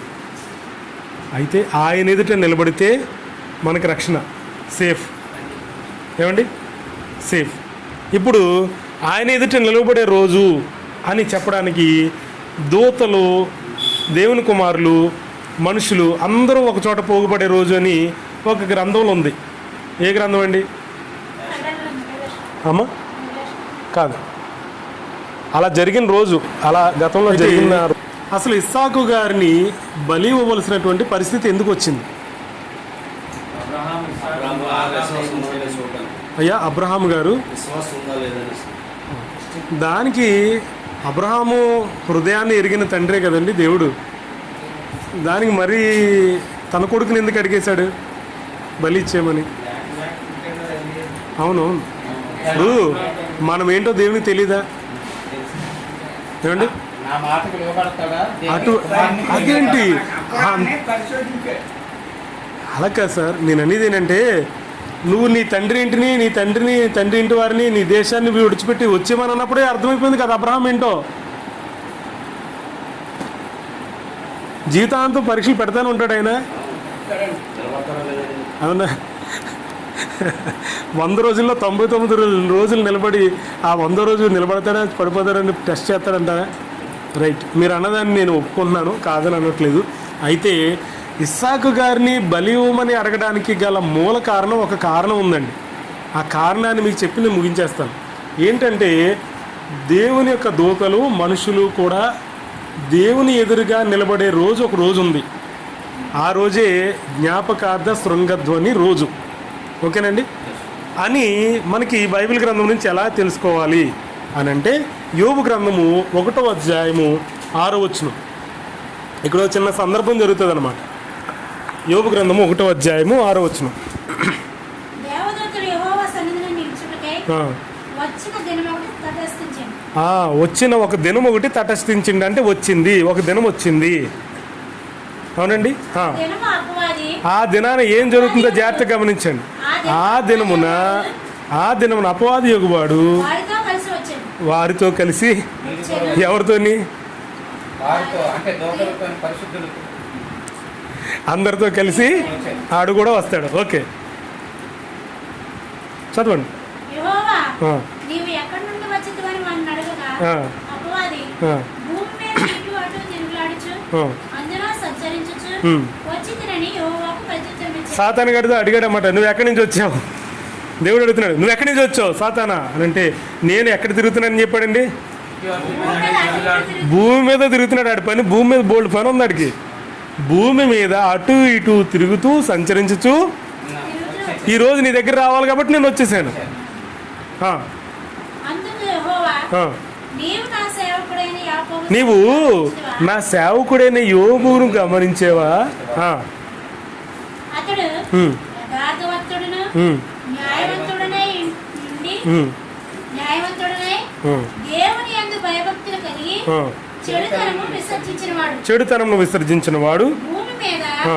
అతని వంటి వాడెవడునో లేడు అని గొప్ప చెప్తున్నాడు దేవుడు యోబు గారి గురించి. అని ఉమ్, అడుగగా ఉమ్. అపవాది ఉమ్.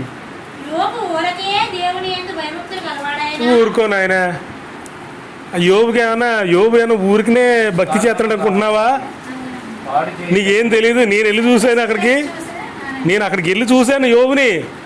భూమి మీదకి వెళ్ళి చూశాను. యోబు ఏమి ఉత్తినే నీ మీద ఏమో నమ్మకం పెట్టుకోలేదు. నీవు అతనికిని నీవు అతనికిని, అతని ఇంటి వారికి అతని ఇంటి వారికిని, అతను కలిగిన సమస్తానికి చుట్టూ కంచి వేసావు కదా.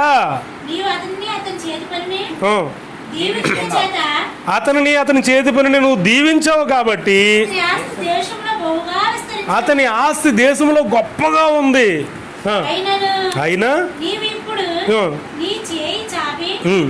అతనికి కలిగిన సమస్తమును పొందిన ఎడల నీవు ఇప్పుడు కనుక అతను కలిగిన సమస్తం మీద నీ చెయ్యి ఎత్తి కనుక మొత్తేవనుకో, అతడు నీ ముఖముని ఎదుటనే దూషించి అతను ఏం చేస్తాడు తెలుసా? నీ ముఖం మీద నిన్ను దూషించి నిన్ను విడిచిపెట్టి వెళ్ళిపోతాడు. చెప్పినప్పుడు అది అబద్ధము అని నిరూపించాలనుకున్నాడు దేవుడు. అంతేగాని దేవుడు టెస్ట్ పెట్టాలనుకోడండి. సాతానికి బుద్ధి చెప్పాలనుకుని నా బిడ్డలు ఇలా ఉంటారు అని చెప్పాలనుకున్నాడు అన్నమాట. అనుకుని యోబు మీద అధికారాన్ని ఇచ్చాడు. యోబుకు కలిగిన సమస్తాన్ని కూడా తీసేశాడు. యోబు నిలబడ్డాడు. దేవుడు గొప్ప దేవుడని మరొకసారి నిరూపించుకున్నాడు. హల్లెలూయా. యోబు గొప్పవాడు కాదండి, యోబు నమ్ముకున్న దేవుడు గొప్పవాడని నిరూపించబడింది. అవునా? ఇదే స్టోరీ, ఇదే చరిత్ర ఈ గ్రంథంలో ఇంకొక ఆయన పట్ల కూడా జరిగిందనమాట. ఎవరైనా ఊహించండి, ఎవరైనా అయ్యా చెప్పలు కొట్టలేదు సార్. అబ్రహాము గారి పట్ల. ఓకే, నేను ఈ గ్రంథాన్ని మీలో ఎవరికైనా ఇస్తాను, మీరు చదవండి. 62 యాషార్ గ్రంథంలో అయ్యా అందరికీ పోను, మరి అందరూ చూసుకోండి, నేను వెళ్ళాను.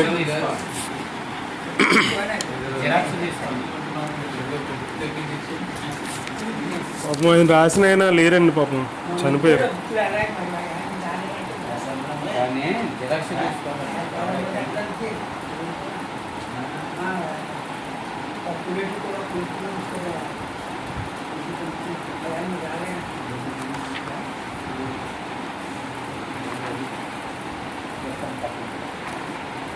యాషార్ గ్రంథము 22వ అధ్యాయము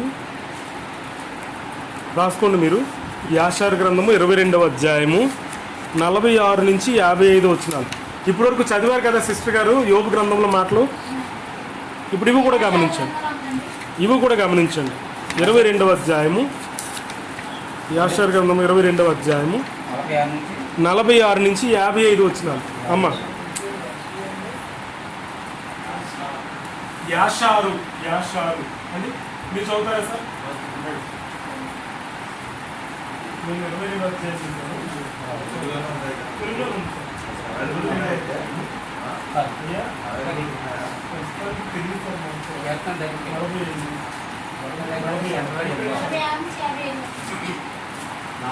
సార్. 46 నుంచి అమ్మ అందరూ జాగ్రత్తగా వినండి. అక్కడ కూడా ఒక స్టోరీ జరిగిందనమాట. సర్వశక్తుని కుమారులు సర్వశక్తుని ముందుకు వచ్చే దినము తటస్థించగా ఒక దినం వచ్చింది, సాతాను కూడా సర్వశక్తుని కుమారులతో కలిసి ఆ సర్వశక్తుని ముందుకు వచ్చింది. సాతాను కూడా దేవుని కుమారులతో కలిసి దేవుని ముందు నిలబడవలసినటువంటి దినమున ఆయన కూడా వచ్చాడు. అప్పుడు ప్రభువు సాతానును ఇట్లు అడిగాడు. ఏమని అడిగాడు? ఎక్కడి నుండి వచ్చినావు? ఎక్కడి నుంచి వచ్చావు సాతానా? సాతాను భూమి మీద అటు ఇటు తిరుగుతూ సాతాను ఏమంటుందండి? ఇందాకలాగే భూమి మీద అటు ఇటు తిరుగుతూ నడుస్తూ వచ్చాను. అప్పుడు ప్రభువు సాతానుతో భూమి మీద ఉన్న ప్రజల గురించి నీ మాట ఏమిటి? ఏమనుకున్నావు? భూమి మీద ఉన్న ప్రజల గురించి నువ్వేమైనా చెప్తావా? మళ్ళీ కంప్లైంట్ ఏమైనా ఇస్తావా? మొన్న యోబులోకి ఇచ్చావు కదా, అలాగే ఏమైనా కంప్లైంట్ ఇవ్వాలనుకుంటున్నావా అని అడిగాడు అనమాట. అనగా సాతాను భూమి మీద ప్రజలందరినీ చూశాను, వారిని సేవిస్తూ వారికి ఏమైనానో కావాలన్నా నేను గుర్తుంచుకుంటున్నా అని అడిగింది. వాళ్ళు భూమి మీద ఉన్న వాళ్ళందరూ వాళ్ళకి ఏమైనా కావాలనుకున్నప్పుడే, వాళ్ళకి ఏదైనా అవసరం అనుకున్నప్పుడు ఏమన్నారు? నిన్ను గుర్తు చేసుకుంటున్నారు. వారికి కావలసిన దాన్ని వారికి ఇస్తున్నావు కనుక వారు నిన్ను సేవించుతున్నారు. కానీ వారిని మొత్తితే నిన్ను విడిచిపెట్టి వెళ్ళిపోతారు. నిన్ను మరలా ఎన్నడూ గుర్తు చేసుకోరు. చదువు. దేవుడు ఏమన్నాడంటే, ఇప్పుడు తెరాహు కుమారుడైన అబ్రహాము చూసావా? నువ్వు వెళ్ళావా? అందరి దగ్గరికి వెళ్తున్నావు కదా, అందరినీ పరీక్షిస్తున్నావు కదా. ఆ సాతాను, ఒక్క నిమిషం సార్, ఆ సాతాను ఇప్పుడు మన దగ్గరికి రాడంటారా? మన గురించి కంప్లైంట్ చెప్పరా దేవుడితో? అబ్రహాము అంతటి గొప్పవాడికే కంప్లైంట్ చెప్తున్నాడు. చూడండి, ఇందాకేమో యోబు గురించి చెప్పాడు, ఇప్పుడు ఎవరి గురించి చెప్తున్నాడు? తెరాహు కుమారుడైన అబ్రహామును చూసావా? చదవండి. అతనికి మొదట్లో పిల్లలు లేరు. ప్రార్థన చేసుకుంటూ అతను ఎక్కడికి వెళ్తే అక్కడ బలిపీఠాలు కట్టి నువ్వే గొప్పడు అని చెప్పాడు. అతను భూప్రజలందరికీ నీ నామాన్ని నిరంతరముగా ప్రకటిస్తున్నాడు. అతనికి ఇస్సాకు అనే కుమారుడు పుట్టాడు. ఇస్సాకు అనే కొడుకు పుట్టాడు. అతడు నిన్ను విసర్జించి భోజనులందరికీ విందు చేసి ఉన్నాడు. అయిపోయింది ఇక్కడ పని. కొడుకు పుట్టాడు అంతే చాలు. కొడుకు పుట్టిన తర్వాత నిన్ను మర్చిపోయాడు, భూజనులందరినీ పిలిచి విందు చేయించాడు. ప్రభువును అతడు మరచెనని. ప్రభువుని అతను మర్చిపోయాడు. నిన్ను మర్చిపోయాడయ్యా అతను. ఎవరు? మనం ఎలా ఉన్నాం? మనకి ఏదైనా అవసరమైతే దేవుని ప్రార్థన చేస్తాం, అలాగే ఉన్నాం. నిజంగా సాతాను కంప్లైంట్ చేసినట్టే ఉన్నాం మనం. అంతేనా సార్? చదవండి. అతను ఈ మధ్య కాలంలో నీకు ఏ అర్పణము అది చేయలేదు. ఇస్సాకు పుట్టిన దగ్గర నుంచి ఈ మధ్య కాలంలో నీకు ఏ అర్పణ ఇవ్వలేదు. ఎవరు చెప్తున్నారు? పలానా సాగర్ అనే బ్రదర్ ఆడికి ఉద్యోగం కావాలని ప్రార్థన చేశాడు, ఉద్యోగం వచ్చింది. ఇదిగో లేదంటే పిల్లలు కావాలని ప్రార్థన చేశాడు, పిల్లలు పుట్టారు. అప్పటి నుంచి నిన్ను మర్చిపోయి ఆడి పనులు ఆడే పడుతున్నాడు. చదవండి. ఒక ప్రార్థన లేదు, ఒక దహన బలి లేదు, ఒక సమాధాన బలి లేదు. ఒక ఎద్దుని గాని, గొర్రెని గాని, మేకను గాని. అతను కొడుకు పాలు మానేసిన దగ్గర నుంచి ఇప్పుడు వరకు నీకు అర్పించలేదు. అతనికి కుమారుడు కలిగినది మొదలుకొని నేటికి 37 సంవత్సరములు. ఇప్పటికి 37 సంవత్సరాలు అవుతుంది. లెక్కెడుతున్నాడు సాతాను. ఎన్ని రోజులు నువ్వు ప్రార్థన చేస్తావు, ఎన్ని రోజులు ప్రార్థన మానేసి నువ్వు సినిమాలు చూస్తావో లేదా టీవీలు చూసి సీరియల్ చూసుకుంటావో అన్ని లెక్కెట్టుకుంటా కూర్చుంటాడు. ఆడి పని అది కంప్లైంట్ చేయడానికి. చదవండి సార్. అతను ఏ బలిపీఠను నిర్మించలేదు. 37 సంవత్సరాలుగా ఒక్క బలిపీఠం కట్టలేదు, నీకు ఏ అర్పణయు ఒక్క అర్పణ కూడా ఇవ్వలేదు. నీ ముందు అతడు కోరినది యావత్తు నీవు ఇచ్చితివి. ముందు ఇచ్చేసావు కదా, నేడు అతడు నిన్ను విసర్జించి నిన్ను వదిలేశాడు. ఎవరు చెప్తున్నారు మాటలండి? ఎవరితో సార్? ఎవరు చెప్తున్నారు సార్? సాతాను. ఎవరితో చెప్తున్నాడు? ఎవరి గురించి చెప్తున్నాడు? సాతాను. దేవుడు ఎక్కడున్నారండి? అక్కడ ఉన్నారు. అబ్రహాం ఎక్కడున్నాడు? మనలాగా ఇక్కడే ఉన్నాడు. ఇక్కడ ఉన్నవాడు గురించి అక్కడెక్కడికో వెళ్ళి సాతాను గారు కంప్లైంట్ చెప్పేస్తూ ఉంటే మనం ఏమైనా చేయగలమా? ఈ 40 దినాల శిక్ష నుంచి తప్పించుకోగలమా? కానీ తప్పించుకోవచ్చండి. ఎందుకనంటే ఇప్పుడంటే చదవండి సార్. అప్పుడు ప్రభువు సాతానుతో ఇట్లనెను. ఏమంటున్నాడు తెలుసా? నీవు నా సేవకుడైన అబ్రహాం గురించి విన్నావా? నా సేవకుడైన అబ్రహాం గురించి నువ్వు విన్నది ఇదేనా? అతను లాంటి భూమి మీద ఎవ్వడూ లేడు.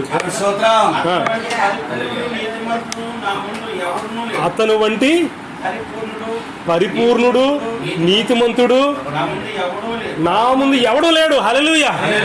ఎంత గొప్ప సాక్ష్యం దేవుడు చెప్తున్నాడు చూడండి. మన గురించి దేవుడు చెప్పగలడా? డౌట్. ఆ స్థితి మనకు లేనే లేదు. ఎప్పుడు చచ్చిపోతామో తెలియదు. పిలుపు సాయంత్రం వచ్చిందనుకోండి,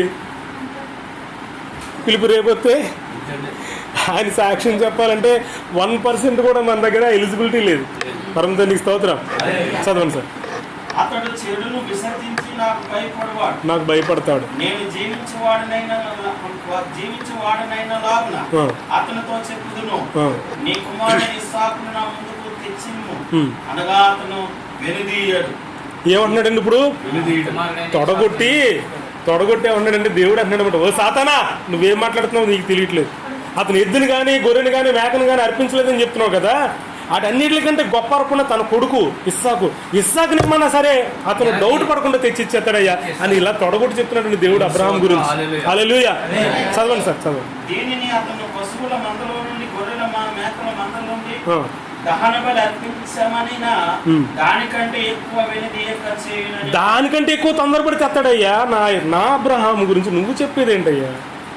చదవండి సార్. సాతాను ప్రభువుతో ఇట్లు సమాధానం ఇచ్చింది. సాతాను ఏమన్నాడు తెలుసా? చెప్పండి సార్. నీవు చెప్పినట్లు అబ్రహాంతో చెప్పుము. నువ్వు చెప్పు, ఇప్పుడు చెప్పు కదా నాతోటి. ఆ మాట అబ్రహాంతో చెప్పుకోవద్దు. నువ్వు నాతో చెప్పావు కదా, ఆ మాట నువ్వు అబ్రహాంతో చెప్పవయ్యా. నీ మాటలు అతను త్రోసిపుచ్చి, నీ మాట ఈజీగా, నీ ఆజ్ఞలు ఈజీగా మర్చి నిన్ను తోసిపుచ్చాడు. నువ్వు ఎవరు వారు అడుగుతాడు నిన్ను. అబ్రహాం గురించి నీకు తెలియదు, నాకు తెలుసు. నేను వెళ్ళాను, అతని మనస్తత్వాన్ని చూశాను. అతనికి ఏదైనా అవసరం ఉంటేనే మోకాళ్ళ నుంచి ప్రార్థన చేస్తున్నాడు. లేకపోతే అది ప్రార్థన చేసిన కూడా 37 సంవత్సరాలు అవుతుంది. ఆడు కొడుకు పుట్టి ఇప్పుడు ప్రార్థన చేయలేదయ్యా. కంప్లైంట్ చెప్తున్నాడు అన్నమాట అండి. ఎందుకంటే దేవుడు తొడగొట్టి ఛాలెంజ్ చేస్తే ఆ ఛాలెంజ్ని కూడా మరి సాతానే ఉన్నాడంటే ఆ మాటలు అయ్యో అతనితో చెప్పు. కోపం రాదండి దేవుడికి? రోషం గల దేవుడు కదా. కోపం వచ్చింది, నిరూపింతాను చూడు. నా కొడుకు అబ్రహాము, నా సేవకుడైన అబ్రహాము ఎంత గొప్పోడో నేను నిరూపిస్తాను, రావయ్యా, ఎంత గొప్పోడో నేను నిరూపిస్తాను, నువ్వు రావయ్యా అని చెప్పి సాతాను సాతాను ఎదురుగానే అబ్రహాం ఏమంటాడంటే దూతను పిలిచి నువ్వు వెళ్ళు అని అంటాడు. అప్పుడు ఆ దూత వచ్చి ఏమంటుందంటే 22 అధ్యాయము 1వ వచనం మొదటి చూడండి ఒకసారి. ఆది కాండము 22వ అధ్యాయము, ఆది కాండము 22వ అధ్యాయం మొదటి వచనం ఒకసారి చదవండి అమ్మా. ఆ సంగతులు జరిగిన తరువాత దేవుడు అబ్రహామును పరిశోధించాడు. ఇప్పుడు శోధించాడు అనమాట దేవుడు. హల్లెలూయా, హల్లెలూయా. దేవుడు అబ్రహామును పరిశోధించను. ఎట్లనగా అబ్రహామా అబ్రహామా అని పిలువగా, ఇతడు చిత్తప్రభు అనెను. దేవుడు అప్పుడు 2వ వచనం చదవండి. అప్పుడు ఆయన, నీకు ఒక్కడైన నీ కుమారుని అనగా నీవు ప్రేమించే ఇస్సాకును తీసుకొని మోరియా దేశమునకు వెళ్ళి అక్కడ నీతో చెప్పబో పర్వతంలో ఒక దాని మీద దహనబలిగా అతన్ని అర్పించమని చెప్పాను. డైరెక్ట్ గా రంగంలో దిగిపోడండి. తీసుకురా, ఎద్దును గొర్రెను మేకను కాదు, నీ కొడుకుని తీసుకొచ్చి అక్కడ వెయ్యి. ఎవరి కోసం? అక్కడ సాతాను యొక్క దేవుడు నేను గొప్పోణ్ణి అని నిరూపించుకోవాలనుకుని అబ్రహామును వాడుకున్నాడు. ఈ రోజున ఆ దేవుడు గొప్పోడని నిరూపించుకోవడం కోసం మిమ్మల్ని, నన్ను, మనందరినీ వాడుకోబోతున్నాడు. హల్లెలూయా.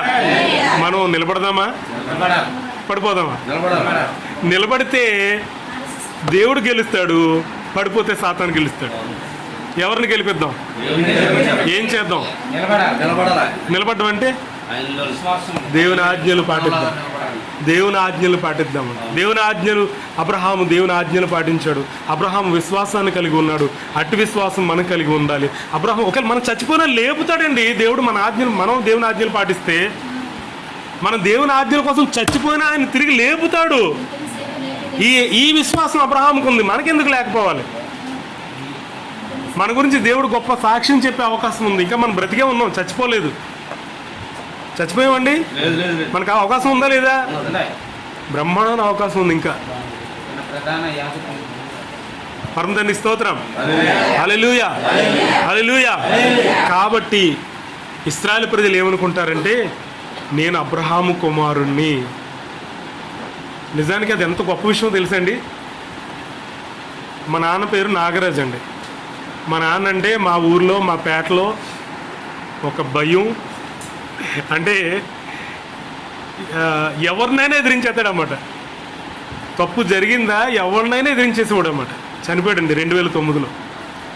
కానీ నేను కనుక అదే విధంగా ఉంటే నేనేం చెప్పుకుంటానండి, మా నాన్న నాగరాజు కొడుకుని మీసం వెళ్ళేసి చెప్తాను. ఏమండి? అది మీరు అబ్రహాము పిల్లలైతే అబ్రహాముకున్న విశ్వాసాన్ని చూపించండి. మీరు అబ్రహాము పిల్లలైతే అబ్రహాము దేవుణ్ణి నమ్మాడు, దేవుని చెప్పిన ఆజ్ఞను తూచా తప్పకుండా పాటించాడు. మీరు పాటించండి. అప్పుడు మీరు అబ్రహాము పిల్లలని పిలువబడతారు. పరమ తండ్రి స్తోత్రం. ఇప్పుడు నిజానికి అబ్రహాం పిల్లలు అంటే ఎవరంటే ఇశ్రాయేలు ప్రజలండి, మనం కాదు. కానీ మనం కూడా అబ్రహాం పిల్లలుగా అయ్యే అవకాశము దేవుడు ఒక ఆయన ద్వారా ఇచ్చాడు. ఎవరైనా చదవండి. గలతీయులకు రాసిన పత్రిక చిన్న మాట, ఆ మాట చెప్పి నేను ముగించేస్తాను.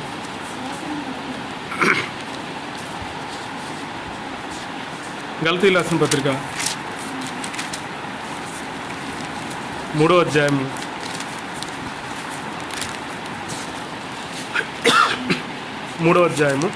26వ వచనం నుంచి.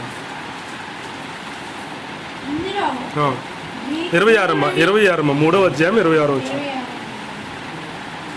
యేసుక్రీస్తునందు మీరందరూ విశ్వాసము వలన దేవుని కుమారులై ఉన్నారు. ఎవరు కుమారులు ఏమన్నారటండి? ఎవరిలో? యేసుక్రీస్తు దేనిని బట్టి? విశ్వాసమును బట్టి.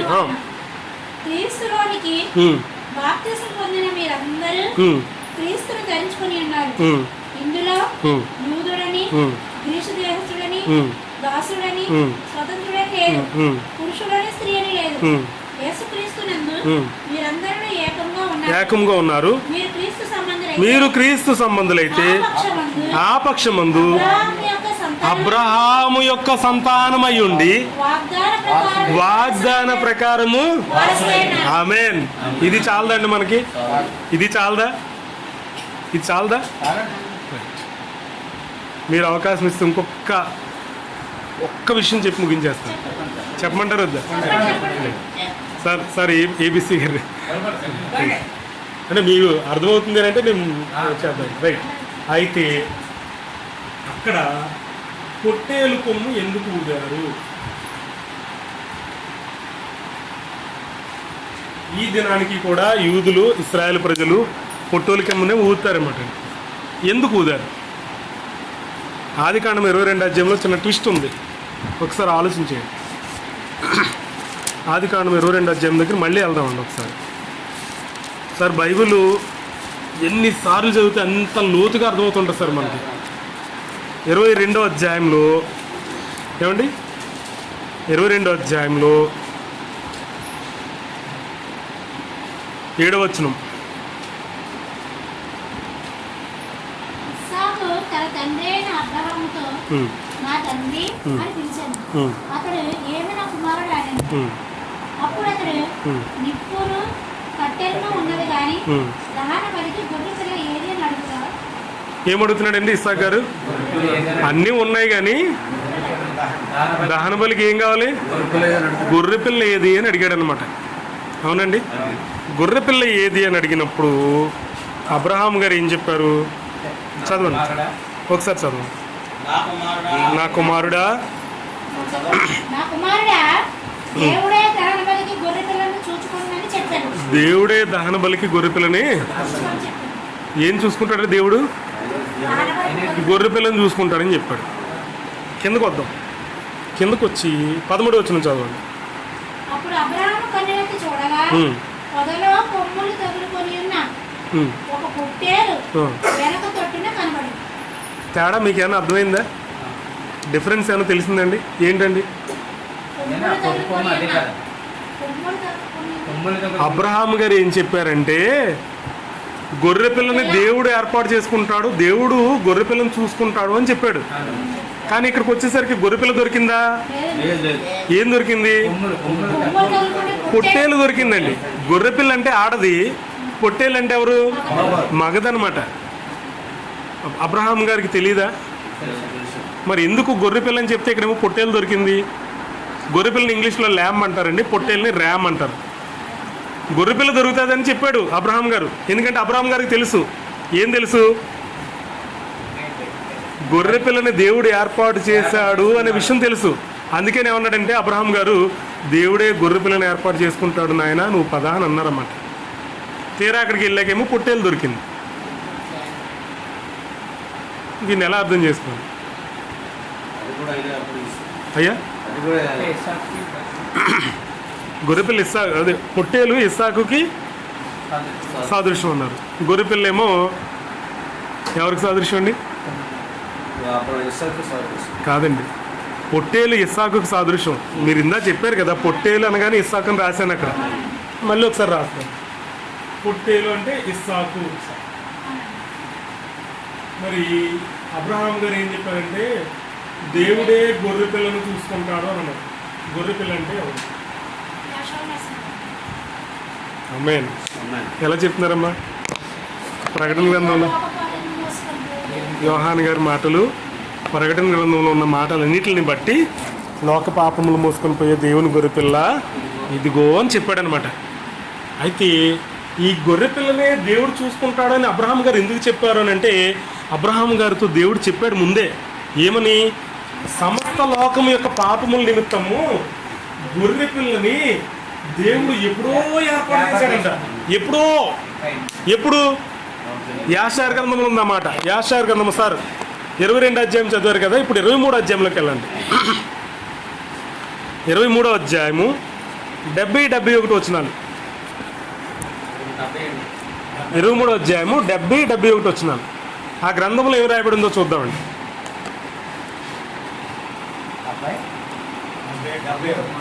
70-71 23వ అధ్యాయము 70-71 వచనాలు.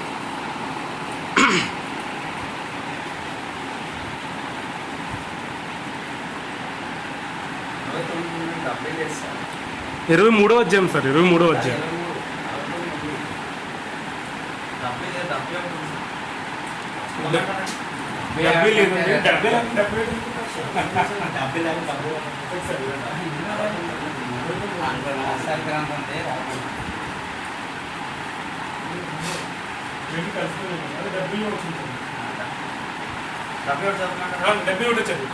అప్పుడు ప్రభువు ఒక గొర్రెపోతును సిద్ధపరిచి దీన్ని ఇస్సాకుకు బదులుగా దహన బలి అర్పణం చేశాడు. ఈ గొర్రెపోతు అబ్రహాం ముందుకు వచ్చినప్పుడు సాతాను దీన్ని పట్టుకొని పొదలో దాని కొమ్ముకను చిక్కుపెట్టి దాన్ని అబ్రహాం ముందుకు రానియకుండా చేసింది. అలా చేస్తే అబ్రహాం తన కుమారుడైన ఇస్సాకునే బలి ఇస్తాడు కనుక ఆకాశంలో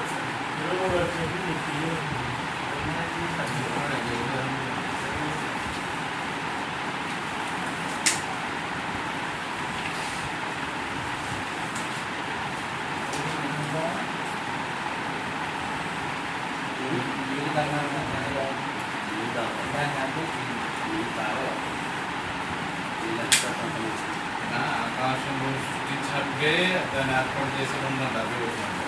భూమి పుట్టక మునిపే దేవుడు ఏర్పాటు చేసుకుంటారు. వాక్యమే ఆయన. Abraham lifted up his eyes and saw and behold the ram was caught up thickly to the ground, that the ram which God had created in the earth in the day that he made us.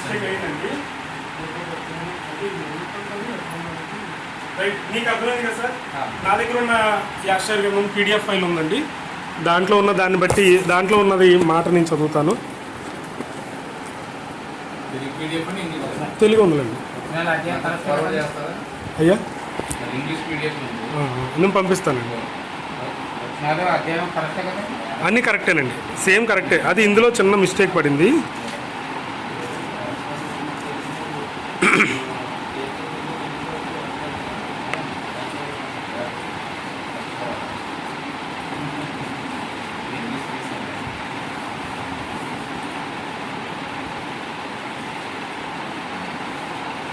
Right, 23వ అధ్యాయము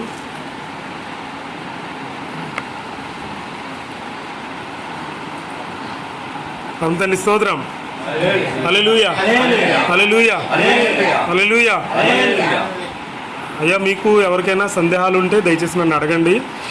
నేను అయిపోయిన తర్వాత మీకు ఖచ్చితంగా చెప్తాను. 23వ అధ్యాయము. మీరు ఇంగ్లీష్లో చదువుతున్నారు సార్, అది తెలుగులో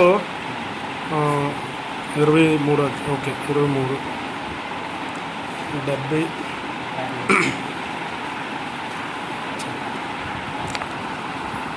మరియు అబ్రహాము కన్నులెత్తి దూరమున ఒక పొట్టేలు తన కొమ్ములతో పొదలలో చిక్కుకొని ఉండుట చూసెను.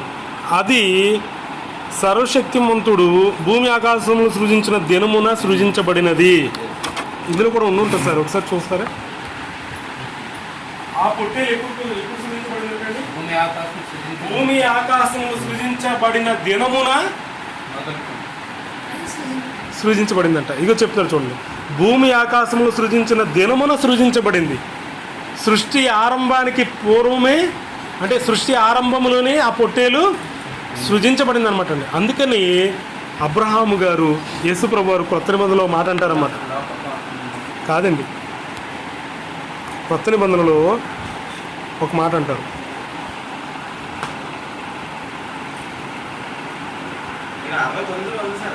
ఉందండి, చదవండి. ఆ సమయంలో ప్రభు అబ్రహాము ఆకాశం పిలిచాడు. ఆయన చిన్నవాణి మీద చెయ్యి వేయకుము, అతను ఏమీ చేయకుము. నీకు ఒక్కడైన నీ కుమారుని నాకు వెనుదీయలేదు కనుక నీకు దేవునికి భయపడువాడు అని తెలియచున్నది. అంటే అక్కడ ఆ పుట్టేలు ఎప్పుడో భూమి ఆకాశంలో సృజించిన దినమునే సృజించబడిందన్న మాట మనకి దొరకలేదు కదా సార్.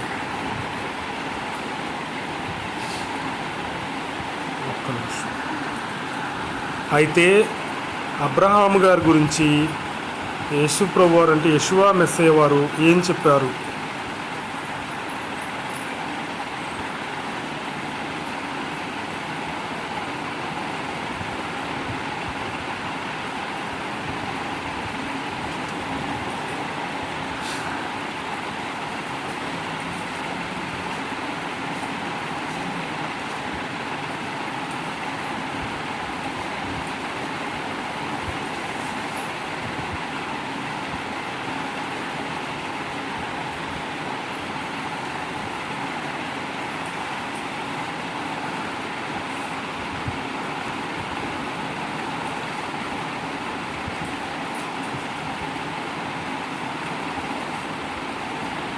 యోహాను సువార్త 8వ అధ్యాయం 56 వచనం. అవునండి.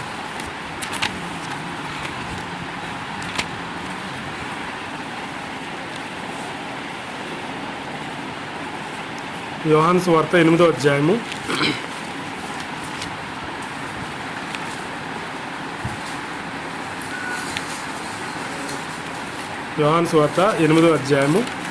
56వ వచనం. మీ తండ్రి అయిన అబ్రహాము యేసుప్రభువు చెప్తున్నారండి. యెషువా మెస్సీ వారు ఏం చెప్తున్నారంటే, మీ తండ్రి అయిన అబ్రహాము నా దినమును చూడవలనని మిగుల ఆనందించిన, అది చూసి సంతోషించను. అబ్రహాము గారట యేసు ప్రభు యొక్క దినాన్ని చూసి ఆనందించాలనుకున్నాడట. చూసి ఆనందించాడంట, చూసి సంతోషించాడట. ఇందుకీ అబ్రహాం గారు ఏది చూశారు, ఏది చూడాలనుకున్నారు? అబ్రహాం గారు ఏ దినం అది? ఏ దినం అంటే అండి, భూమి ఆకాశములు సృజించిన దినమునే పొట్టేలును ఒకటి దేవుడు గొర్రెపిల్లను సిద్ధపరిచాడు. ఆ సిద్ధపరిచిన ఆ గొర్రెపిల్ల యొక్క చావుని, ఆ మరణాన్ని చూడాలనుకున్నాడు అన్నమాట. ఎవరు? ఎందుకు? ఆ గొర్రెపిల్ల రక్తము చేత సర్వప్రపంచము కూడా విమోచించబడుతుంది. అది చూడాలనుకున్నాడు. అందుకని ఏం చెప్పాడంటే దేవుడు, మరి ఇస్సాకుతో ఏమన్నాడంటే, నాయన దహన బలికి గొర్రెపిల్లని దేవుడే చూసుకుంటాడు, నువ్వు పదా అని అన్నాడు అనమాట. కానీ అక్కడ పొట్టేలు ఏర్పాటు చేయబడింది. ఆ పొట్టేలు మరణము చూసి, తన కుమారుడు అంగీకరించబడిన అర్పణను చూసి ఆయన సంతోషించాడు. పరమతండ్రి స్తోత్రం, హల్లెలూయా. అందుకని ఇక్కడ క్రొత్త నిబంధనలో ప్రకటన గ్రంథంలో ఏమని రాయబడిందంటే, గొర్రెపిల్ల జీవ గ్రంథమందు ఎవరు పేర్లైతే రాయబడతాయో వాళ్ళు ధన్యులు. హల్లెలూయా. మరి దీనికి, ఈ దినానికి, ఈ దినాన బోర్లు వదడానికి ఏంటి సాదృశ్యం? చిన్న కారణం, చనిపోయిన వాళ్ళు ఈ ప్రపంచంలో ఏది చూడలేరు, ఏది రుచి చూడలేరు, ఏమీ కూడా ఈ ప్రపంచంలో జరిగే దేనికి వాళ్ళు పాలు కారు. కానీ ఒక్క విషయం కోసం మాత్రం ఎదురు చూస్తున్నారు. దేనికోసమ్మా? బోర శబ్దము కోసం. ఆ ఒక్క బోర శబ్దం వినబడినప్పుడు ఏమవుతారంటే చనిపోయిన వాళ్ళందరూ తిరిగి లేస్తారనమాట. ఆ బోర శబ్దము ఎప్పుడు వినబడుతుంది అంటే ఈ రోజునే వినబడుతుంది అనమాట. దేని బోర అని అంటే అది పొట్టేలు, గొర్రెపిల్ల యొక్క పొట్టేలు యొక్క బోర. ఆ ఊదబడే రోజున ఏం చేయబడతానంటే, గొర్రెపిల్ల జగత్తు పునాది వేయబడక ముందే వధించబడినట్లు ఉండినటువంటి గొర్రెపిల్ల ఒకటి ఉంది. ఆ గొర్రెపిల్ల వచ్చినప్పుడు, లేదా ఆ మెస్సయ్య వచ్చినప్పుడు కడబోర ఊదబడుతుంది. ఆ బోర శబ్దం విని మృతులైన మనవారు అందరూ కూడా, తన వారందరూ కూడా, మొదటి తెస్సలోనికీయులకు రాసిన పత్రిక 4వ అధ్యాయము 13 నుంచి చదువుతామండి, 16 వచనం వరకు.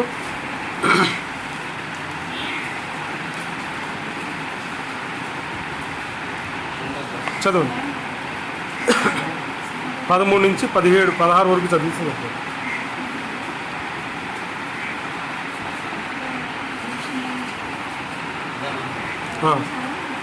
4వ అధ్యాయము 13 నుంచి 16 అండి. మొదటి తెస్సలోనికీయులకు రాసిన పత్రిక.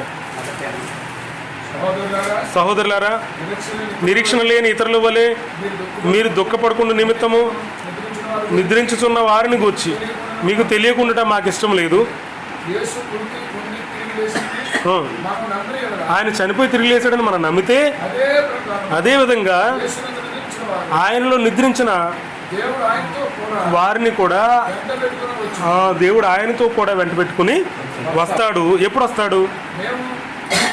చదవండి.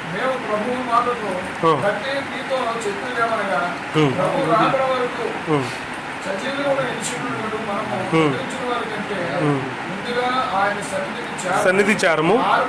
ఇక్కడ జాగ్రత్తగా వినండి. ఆర్భాటముతోను, ప్రధాన దూతల శబ్దములతోను, దేనితోనండి? దేవుని బోర ఎంత ఉంటుంది? చాలా పెద్దది ఉంటుంది. మరి నాన్నగారి దగ్గర 4 బోర్లు ఉన్నాయి, 4 కూడా చాలా పెద్దవి ఉన్నాయండి. దేవుని బోర అంతకంటే పెద్దది ఉంటుంది అనమాట. దేవుని బోరతో దేని చేత చేయబడిన బోర? అది పొట్టేలు కొమ్ముతో చేయబడిన బోర.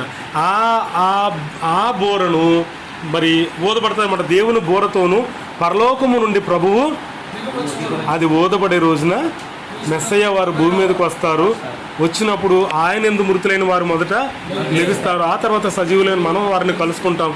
మనందరం కలిసి దేవునికి రాజ్యాన్ని స్థిరపరుస్తాం. ఆ రాజ్యంలో మీరు నేను మనందరం ఉండాలని మనస్ఫూర్తిగా కోరుకుంటున్నాను. తండ్రి తన మాటలు దీవించి ఆశీర్వదించును గాక. ఆమేన్. ఆమేన్. అందరికీ షాలోమ్ అండి.